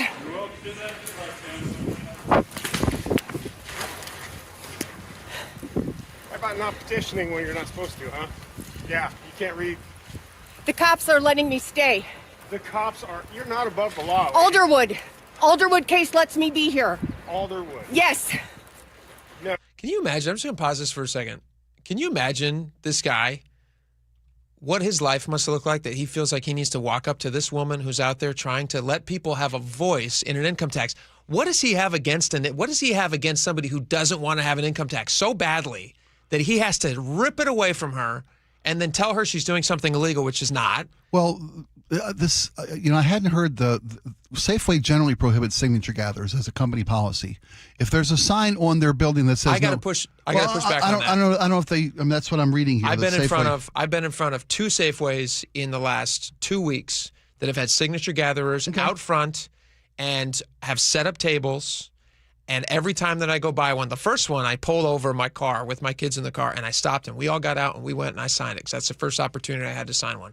The second one was about 3 days ago and there was a nice lady in front of it and I stopped by and I said, hey, I just want to thank you for spending your time on a weekend collecting signatures for this so that we have the opportunity to make our voices heard. She says, thank you very much. I'm glad to hear it, yeah. So I don't know where you're getting I'm seeing from a quick review on Google here. This is according to the Seattle Times. So Safeway in general prohibits signature gatherers from operating on private property. Safeway does. There have been challenges to this legality in Washington and California to the extent to which it's a company policy, but it's not a law. Safeway can make a decision. Whether or not they have. And the guy says, can't you read the sign? It sounds to me like there may be a sign where this lady is. I mean, otherwise this guy's lost his mind. He should, first off, don't ever get aggressive. You don't have any right to assault somebody. Our whole point of this was that the state's attorney general has written a letter out to local municipalities and law enforcement communities saying, we will, as the state's attorney general's office, work with you to prosecute anybody harassing or assaulting. Here's what I would say to you about this guy. And again, private property, case-by-case basis. It sounds very much to me, based on what I have seen, like these people have been given permission to do these things. Yeah. But it's private property.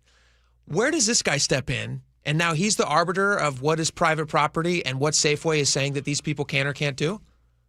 He's now stepping in and saying, I'm going to just assume that you can't do this, so I'm going to rip it away from your hands. Yeah. The correct and proper thing to do would be to go and make a personal complaint. If he has a real problem with it, right. Go and complain to Safeway. Does indeed have a petition or a sign up that says no gathering. Safeway can take care of it. If Safeway wants to call the cops on this lady, they're welcome to do that. If Safeway wants to send a manager out and deal with the problem, they're welcome to do that. This guy wasn't acting on Safeway's... He's not a Safeway employee. Okay, yeah, he is just a rando guy that went up and did something horrible and got arrested for it. And thank God, because you shouldn't be intimidating people who are out there doing something that is legal that they were doing. Do we want to hear more from him, or do we want to just get straight to the Nick Brown thing? Let's go. He's a loser. We've already highlighted him enough, I think. I mean, guy's got overstepped his bounds. She's not violating. First off, she's not violating a law. He seems like if she is in direct conflict with Safeway's private company policy against signature gatherers. That's something she takes up with Safeway. That's Safeway's business, not his. He does not go and assault somebody and destroy private property. This signature this petition that she's getting signed. Yeah. So this was Washington State Attorney General Nick Brown. He sent a letter to 39 county prosecutors and 250 municipal attorneys offering assistance to protect the rights of this woman, the signature gatherer, and other people like her. And I think he's planting a flag here that's really smart for him to do. Hi, I'm Nick Brown, Washington State Attorney General.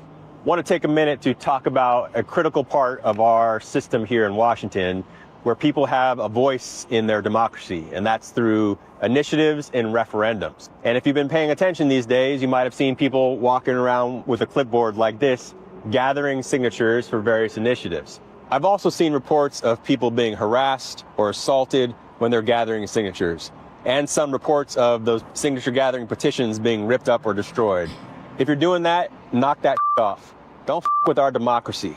We need to protect people's right to vote. We need to protect the right to gather signatures, and we need to protect people's ability to get involved with their government. Now, if you're out gathering signatures for an initiative or referendum, and you believe that you've been a victim of a crime, please contact your local law enforcement agency.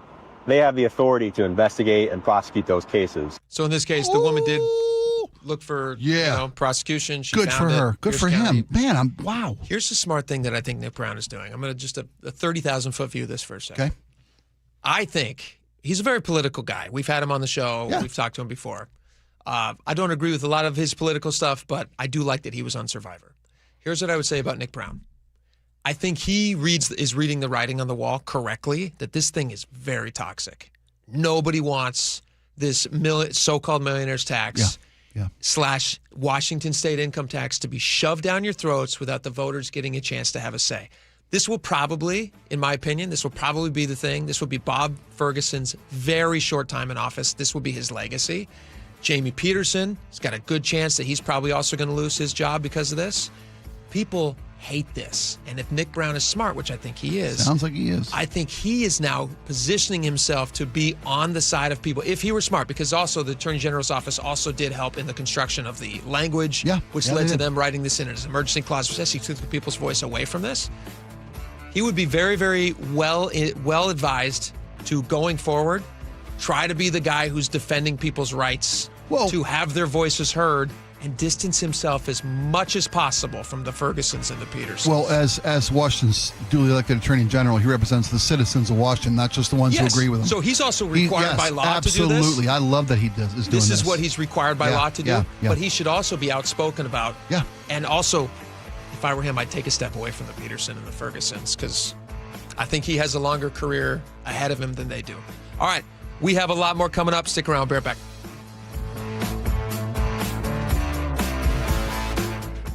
This hour is brought to you by Davis Law Group.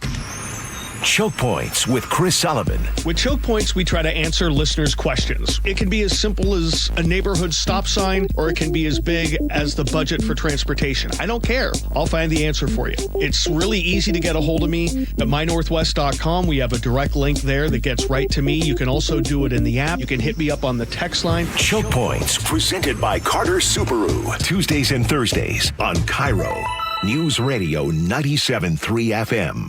Hey, Jake Skorheim here. Summer means that I have a laundry list of exterior home improvements to tackle and very little time to do it. Fortunately, the team in the red van, they've got me covered. Of course, I'm talking about Valentine Roofing, the pros that keep me off extension ladders and precarious positions. If your summer home improvement list, like mine, has a new roof, maybe siding or a gutter upgrade, you owe it to your home to give Valentine Roofing a call.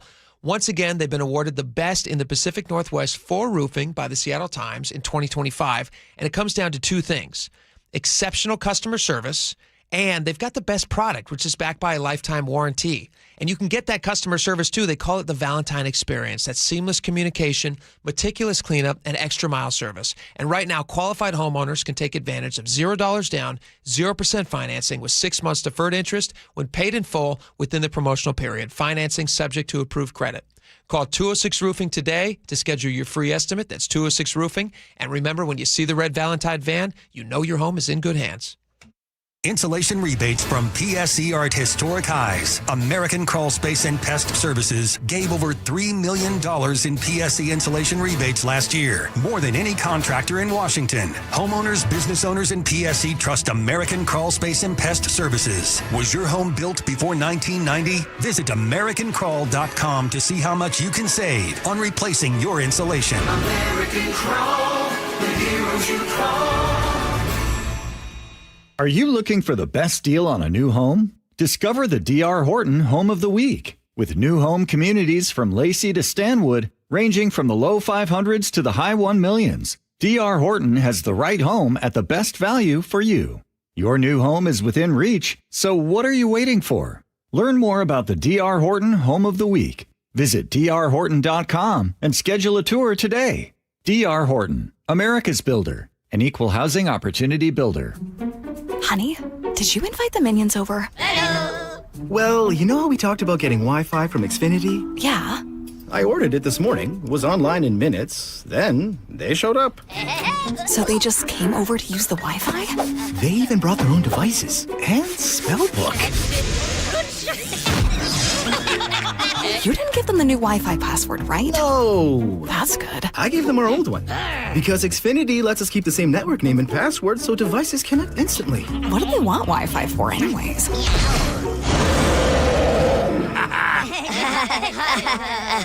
Better not to know. Plausible deniability. Get streaming or scheming instantly with same-day Wi-Fi from Xfinity. Plus, lock in one price for the most reliable fiber-powered Wi-Fi for 5 years. Guaranteed. And see Minions and Monsters only in theaters. Xfinity. Imagine that. Restrictions apply. Not available in all areas. Use of fiber coaxial cable. Learn more at xfinity.com/same-day Wi-Fi. Hey, John, why don't you tell everybody why you started going to Longevity Medical Clinic? No, I don't want to do that. I can tell you, I started going to Longevity Medical Clinic before I started doing these commercials, but that why I went is not important. Oh, it absolutely is. Okay. I'll tell you. I was a Sammamish City Council member, and whenever they had asked me to do the Pledge of Allegiance, I couldn't make it through the whole thing without crying. I know, it's so dumb.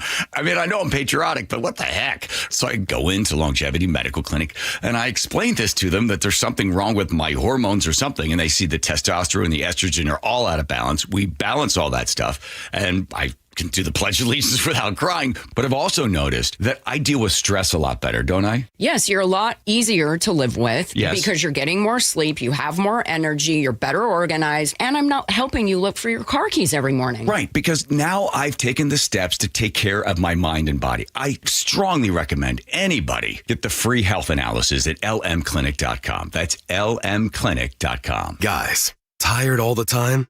Gaining weight? Low drive? These aren't just signs of aging. They could be low testosterone or other underlying issues. This June, for Men's Health Month, Revive Men's Health in Seattle is offering a free comprehensive wellness panel, a $400 value. It checks your testosterone, blood sugar, cholesterol, kidney, liver, thyroid, and heart health. No guessing, just answers. Over 100,000 men have trusted Revive to get real results. More energy, better sleep, improved mood, and confidence that shows. If something feels off, don't wait. Take control and protect your long-term health by knowing your numbers. This offer ends June 30th. Schedule your free comprehensive wellness panel today. Call 206-529-1111. That's 206-529-1111. Or visit ReviveMen'sHealth.com. Feel better. Live stronger. Start now. Our local tax expert and advocate, Greg Nunn, understands the pressure that comes from owing money to the IRS. Don't let that pressure build. Call None Better Tax Resolution. From stress to success with IRS Solutions. Google NUNN. None Better Tax Resolution. KIRO News Radio 97.3 FM, Northwest News. Now, the latest from KIRO News Radio and mynorthwest.com. Good afternoon. I'm Aaron Granillo. Wildfire emergency in Spokane County. We know we've lost some structures. We don't have a confirmed number as of right now. That is Spokane County Fire District 9 Commissioner Brian Mather. He says they don't know yet what sparked the upriver fire yesterday. ABC's Alex Stone is in the fire zone. Over 2,300 homes are in the path of the fire. Hotels are full of evacuees waiting for word on the fate of their homes. At last check, the fire was 10% contained, burning about 300 acres, fueled by strong winds and dry conditions. A fire that tore through a Kenmore home this morning is under control. KIRO News Radio's John Repp reports from that scene near Northeast 191st Street and 68th Avenue Northeast. Eyewitnesses who got there just before me said they heard a couple of loud explosions as they were seeing the initial flames and the smoke coming up. They don't know what it was, but just from looking at the house, it looked like there were a lot of things that were cluttered around the house. It took firefighters a good bit to work on this and to knock it down. No injuries reported. We don't know yet what caused that fire. Customers are being welcomed back inside a notorious McDonald's on 3rd and Pine in downtown Seattle. KIRO 7 TV's Dee Sun has more on that. Over the past multiple years, the area has become a crime hotspot with random attacks, shootings, and drug arrests. It got so bad, McDonald's blocked the doors and only provided service through a window. Now, customers can walk inside a newly remodeled entryway for the first time in years. You can still only place to-go orders. Sound Transit says it logged 210,000 boardings on light rail Monday when Seattle hosted its first World Cup match between Egypt and Belgium. Makes it the third busiest day for the light rail system. Sound Transit expecting even bigger crowds on Friday when Team USA plays Australia and the Mariners play a game at T-Mobile Park as well. Time now to go to the real-time traffic desk with Nate Connors. Thanks, Aaron. This one brought to us by the KIRO Newsradio App. Let's start you up in Everett. Eastbound 526, we are packed leaving the Boeing plant over to I-5, and then North 5 heavy from 526 up to Highway 2. Very typical backups for this time of day. South 5 heading into Seattle, heavy from Northgate to I-90. Plan on a 25-minute trip from Linwood into downtown. North 5 is heavy at the Michigan Curve in the downtown. South 405, typical backups between 520 and the Renton Landing. It's 25 minutes from Bellevue to Renton. North 405 is heavy from South Center through the Renton S-curves. Seattle to Federal Way is a 35-minute commute. And Renton to Puyallup on the Valley Freeway already at 40 minutes. Heavy volumes south of State Route 18. Text APP to 888-973-5476 to download the KIRO News Radio app. Listen to your favorite shows and get the latest news and updates sent straight to your phone. KIRO News Radio, real-time traffic. I'm Nate Connors. Got blue skies, sunshine, and pleasant weather today. And again for tomorrow through the rest of the week. Going to be nice. Right now, 70 and sunny in downtown Seattle. I'm Aaron Granillo, KIRO News Radio. Your best source for local news. You're listening to KIRO News Radio, Northwest News. Welcome back to the show. A couple bits of audio we want to play and discuss. Hillary Clinton, we're going to hear from in just a minute. She's speaking out about Joe Biden. This is not nice, what she said about Joe Biden. I haven't heard this yet. I'll play this for you. It's this is a tease of what she says. This is a tease. This is how it basically sounds. Oh, my audio's off. That's my bad. This is what it basically sounds like. I've made a huge mistake. Okay, that's just a tease. That's Arrested Development. Okay. All right, we'll get to Hillary Clinton in just a second. I want to play this cut real fast first, though. Did you watch Better Call Saul? Did you watch that show? I love that show. Is that better than Breaking Bad? Hard to say. Breaking Bad may be one of the best shows ever made. Mm-hmm. Better Call Saul could be, for some folks, it was a better show.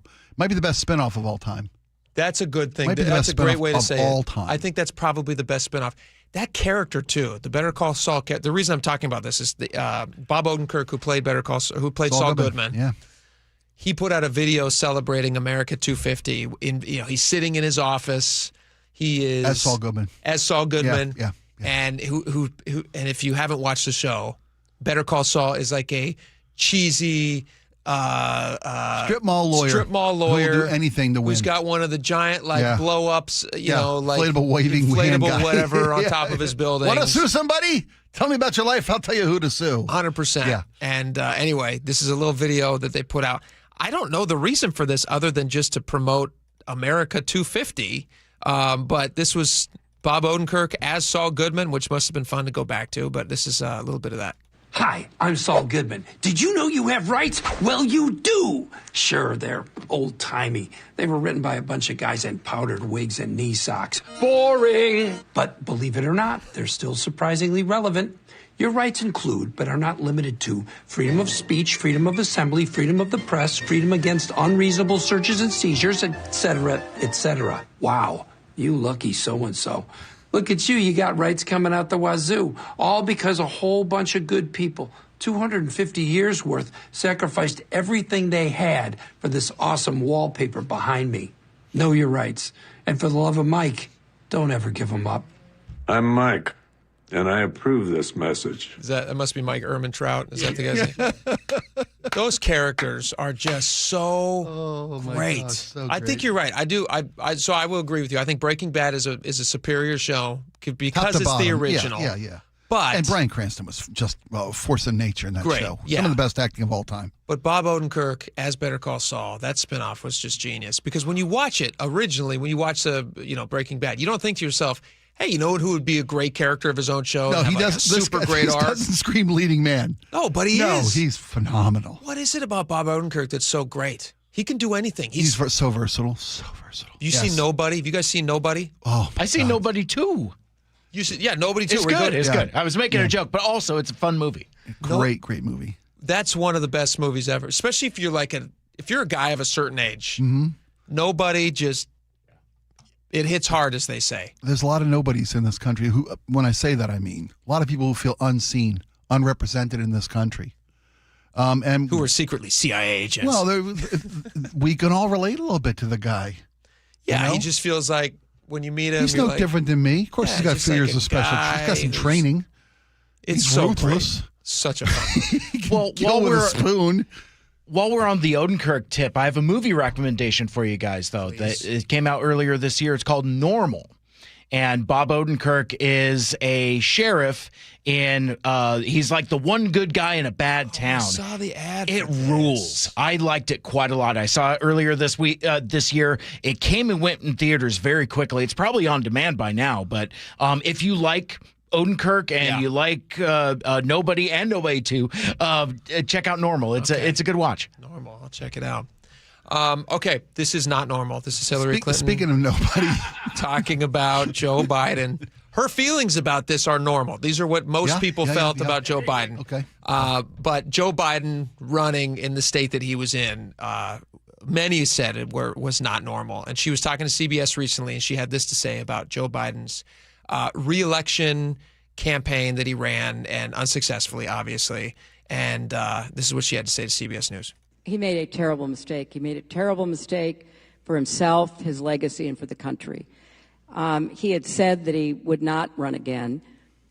And, counterfactual narratives are always a bit tricky.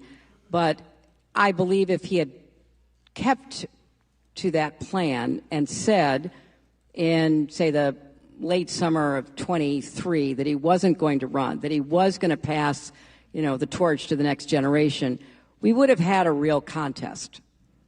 And very sadly, I believe whoever emerged from that contest, whether it was the vice president or a governor or a senator or anybody else, would have beaten Donald Trump.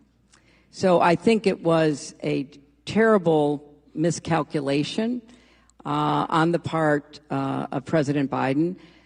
But once he didn't move, and did Couldn't not move.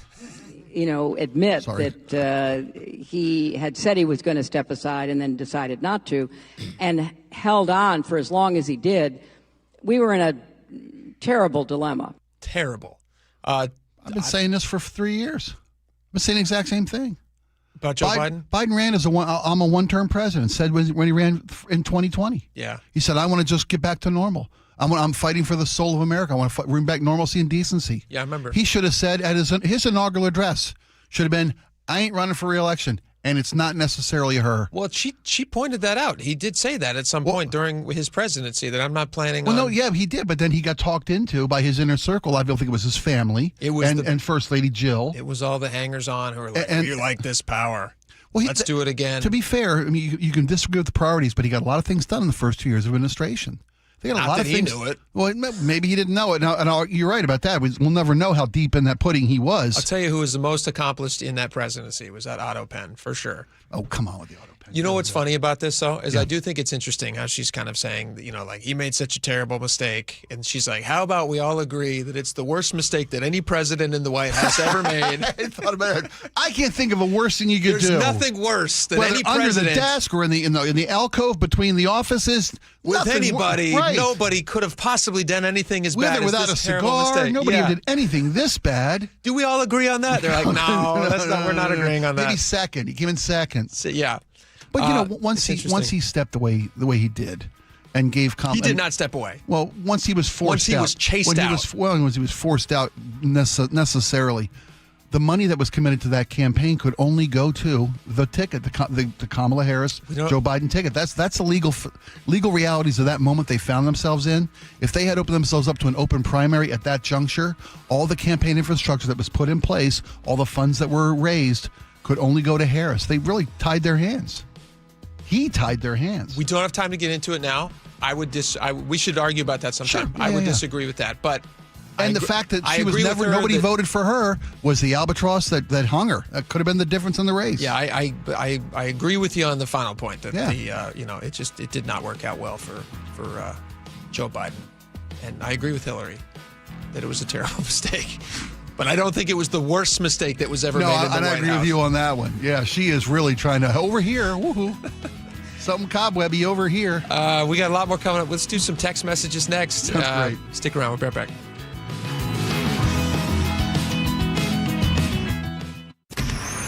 Choke Points with Chris Sullivan. With Choke Points, we try to answer listeners' questions. It can be as simple as a neighborhood stop sign, or it can be as big as the budget for transportation. I don't care. I'll find the answer for you. It's really easy to get a hold of me at mynorthwest.com. We have a direct link there that gets right to me. You can also do it in the app. You can hit me up on the text line. Choke Points, presented by Carter Subaru. Tuesdays and Thursdays on KIRO Newsradio 97.3 FM.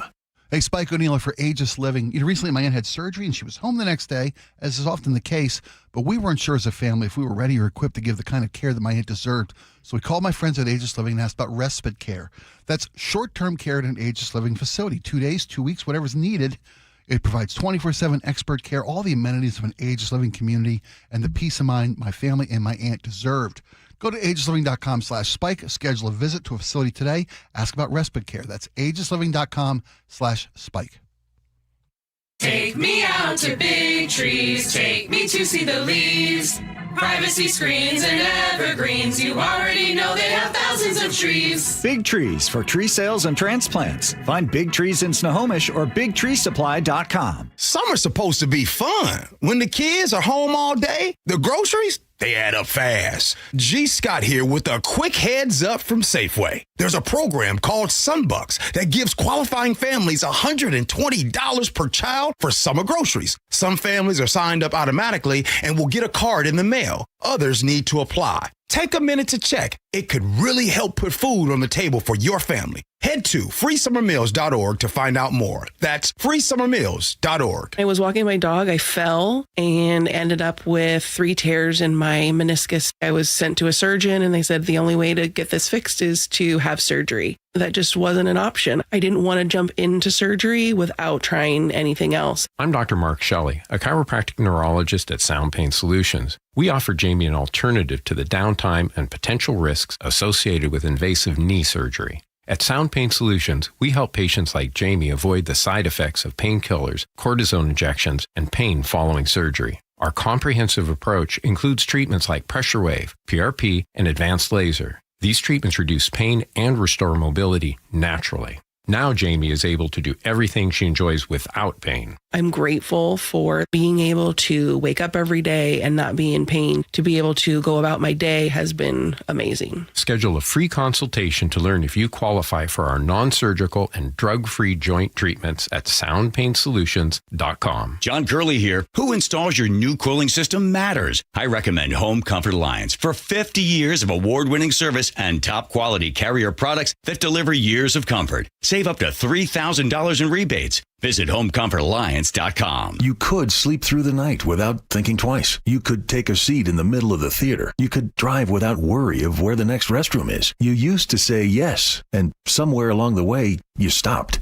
Not because of one big moment, because of 100 small ones. A little more urgency, one more trip to the bathroom at 2 a.m., one more mental note about where the restroom is. It happened slowly enough that it just became you. But it's not you. It's enlarged prostate, and there's a treatment called aquablation therapy, the only ultrasound-guided robotic-assisted therapy for enlarged prostate. Find an aquablation therapist near you. Call Aquablation Seattle at 206-666-2466, 206-666-2466. That's 206-666-2466. All surgical treatments carry risks, and results may vary. Side effects may include urinary symptoms, mild pain, ejaculatory dysfunction, or infection. In rare cases, complications to the urethra and rectum may occur. Aquablation therapy may not be right for everyone. Talk to your urologist to learn more. Visit aquablationseattle.com. For the ones who get it done, Grainger offers the professional-grade products you need, delivered when and where you need them. Call, click Grainger.com, or just stop by. Your VA loan and reverse mortgage experts for 34 years. Best Mortgage is proud to be the longest-running mortgage company on KIRO Radio. Get a no-pressure consultation from a real person, never an AI bot. Web search Best Mortgage for honest advice you can trust.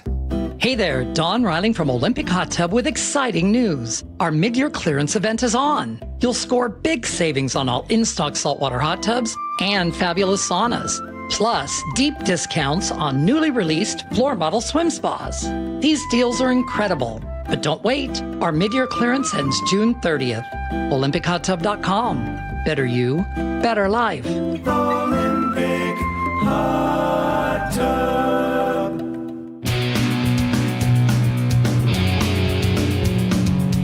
All right, welcome back to the show. A lot of text messages. Let's start with bear attacks. You can read about bear attacks on the website. I teach you how to survive a bear attack if you go to mynorthwest.com. But let's start with some bear attack texts from Mike. Oh, sure. Mike. Let's start with Joey. Bear spray is your friend! Exclamation point. I heard that. Yes, it is. Rick Make says, sure you point in the right direction. Yeah. Yes. Away from you. Clearly marked, folks. Rick says, I run into many bears in my day. Grizzly and black in Alaska. Black bear here in Washington. I carry a firearm capable of stopping a bear if need be. Never had to, though. The victims being teens gives me some reason to believe that they really weren't super smart and I'll add this, prepared to see a bear. Yeah. And no one really is. I mean, I know. We had Luke on earlier talking about this. He's absolutely right. Even though it seems crazy to do, you should prepare for what you would do if you're going to enjoy the wilds of the Great Northwest. Be prepared. I had this stat earlier, but it's worth repeating. Your odds of being attacked by a bear are 1 in 2.1 million.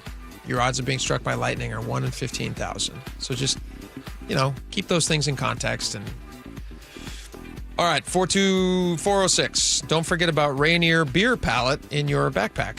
Rainier beer pallet. What up, I don't get that. I don't know. I was thinking that was a reference to like a Rainier beer commercial or something. I don't know. Okay. I don't know it. Give beer to the bears. I don't know. I just assumed you guys knew. Soothe the savage beast. There you go. Let's the 206. My son took his dirt bike up to Walker Valley yesterday and ran across a black bear and her cubs. He said she chased him, but he got away since he was faster. Okay, so the thing is, with the black bear, you're supposed to fight back. Mm-hmm. If you're on a dirt bike, I think it's safe to say, just run away. Yeah, right away. Right away, if you're on a dirt bike. I agree with that one. On Jake's Scared Straight story, Jamestown in Eastlake says, if you remember the story, Jake, we were waking at 2 a.m, went outside, saw some young punks knocking over garbage cans, and I had to give them a lecture. Jamestown in Eastlake says, yes, you do want to lay into them. Those little latchkeys are never going to learn anything if you don't set your standards. Alan says, make sure there is also a mitt near the bat when you grab it. Otherwise, you could get charges with premeditated intent or some such nonsense. Always check with an attorney first. Here's what I would say. Throw the ball around. Here's what I would say. Gotta get into sports. There was a ball and a tee nearby because I was out there to play baseball. At 2 a.m. Right. No, but honestly, I didn't know who I was going to encounter. It could have been some crazed person who was doing like a crazy person. When I saw it was children, obviously I lowered the bat and I didn't intimidate them with the bat. Right. Shannon in Duval says, Jake, good move to take the bat to investigate at 2 a.m. Could have been bears! Exclamation point to tie it all together. You know what? It could have been a bear. If you'd have hit a 13-year-old with bear spray, you'd be I'm serious, you'd have been in deep trouble. Probably. That's kind of assault. Yeah. That can be. But if they're knocking over garbage cans. Hey, I'm not saying they'd be right and you'd be wrong. I'm just saying it's very litigious society. Maybe the kid wasn't lying to you. It's like, oh no, that somebody else knocked it over. Turns out bears. Wang, knocking over cans. Wang, knocking over cans. Joni in 253 says, Jake, you did a great job handling the situation last night. You may have changed the trajectory of those kids' lives in a good way, of course. Sometimes the actions you take have a ripple effect in ways that you may never know about. Thank you, Joni. I hope that's the case. I hope so too. I loved your story. On pellet home villages, Fernando in Seattle says, I hear what you three are saying, but I'd rather have the city vet the people going into those tiny home villages than just cram people in that might ruin it for everybody. Yeah. Fernando, I totally understand what you're saying. Yeah. We become dear friends on the text line, but I will say this. It's a no barrier housing. Yeah, they're not really vetting people. They're not really vetting much. I mean, think about the different things that they allow you to move in with. And do when you're in there. And so why do they only have 5 filled? This doesn't make any sense to me. Let's move on to data centers. David in Seattle. This region is already number 1 in technology. Top 2 might as well stay the course with data centers. Not to be confused with David centers. The water article that we were reading earlier about like the reality of how much water they use as compared to other things that people are not scared of, like golf courses and farming, I do think is a really interesting part of the conversation. If you guys missed it, check it out. We said off air, we kept talking about it when the commercials hit.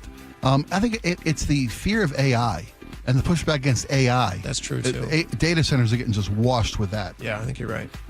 It's the boogeyman. Doug in Mount Vernon, 56,000 Seattle area residents using Claude or ChatGPT to compile a protest letter to the city. That's funny. We need more data centers, write more protest letters. That's hilarious. Ben from Mercer Island says, is there anything in the article about what water being recycled for cooling these servers? So that is a possibility, too. They do have recycling options. Reclaiming the water. They also use dirty water for some of these things. There was a piece in the article at the very end where it talked about if you do have water cooling some of the power sources that might, power these things, all of that added up would account for like 163 billion gallons of water in a year. And that would still be like a very, very, very small percentage of the water that's used compared to farmland. 425 says no way golf courses use 1 million gallons of water per day. That was an aggregate number. That wasn't like per golf course, not 1 million gallons a day. But you had quoted some numbers about golf course water usage. Well, they would use 3 times the water that one of data these centers would. Data centers would, yeah. Okay. Let's talk about World Cup. Ben from Mercer Island writes, Scottish invasion of Boston.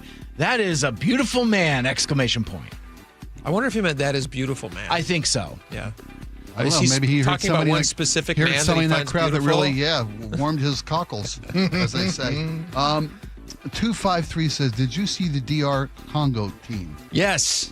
I watched that game this morning as I was prepping for the show. They played against Portugal. And the Congo fans? I guess he's referring to about the fans of World Cup? Well, no, the team. The team itself. They tied Ronaldo's team. Wow. So it was 1-1. Oh, wow. Yeah, but DR Congo, which looks like Dr. Congo, but it's not. It's DR Congo. The Democratic Republic of Congo. All right, last one, Spike. Pick it. On Signature Gatherers from Shane and Gig Harbor. Gig Harbor Safeway has the no signature gathering sign right at their store. That's, again, private property. They can decide to do what they want to do. That's totally fine. And Scott in 360 says Safeway in Bellingham also has a no signature gathering sign. Our point being, even if there's no signatures allowed of a private business, that's the business's deal to make with the petition gathering. Yeah. No one should assault or harass a signature gathering in the state, and the state's attorney general will put you in jail if you do. Totally agree. All right. Thank you guys so much for hanging out with us today. Lots of fun. We will be back here tomorrow. We got a lot more. John Curley's coming up next. Have a great day. See you then. Bye-bye.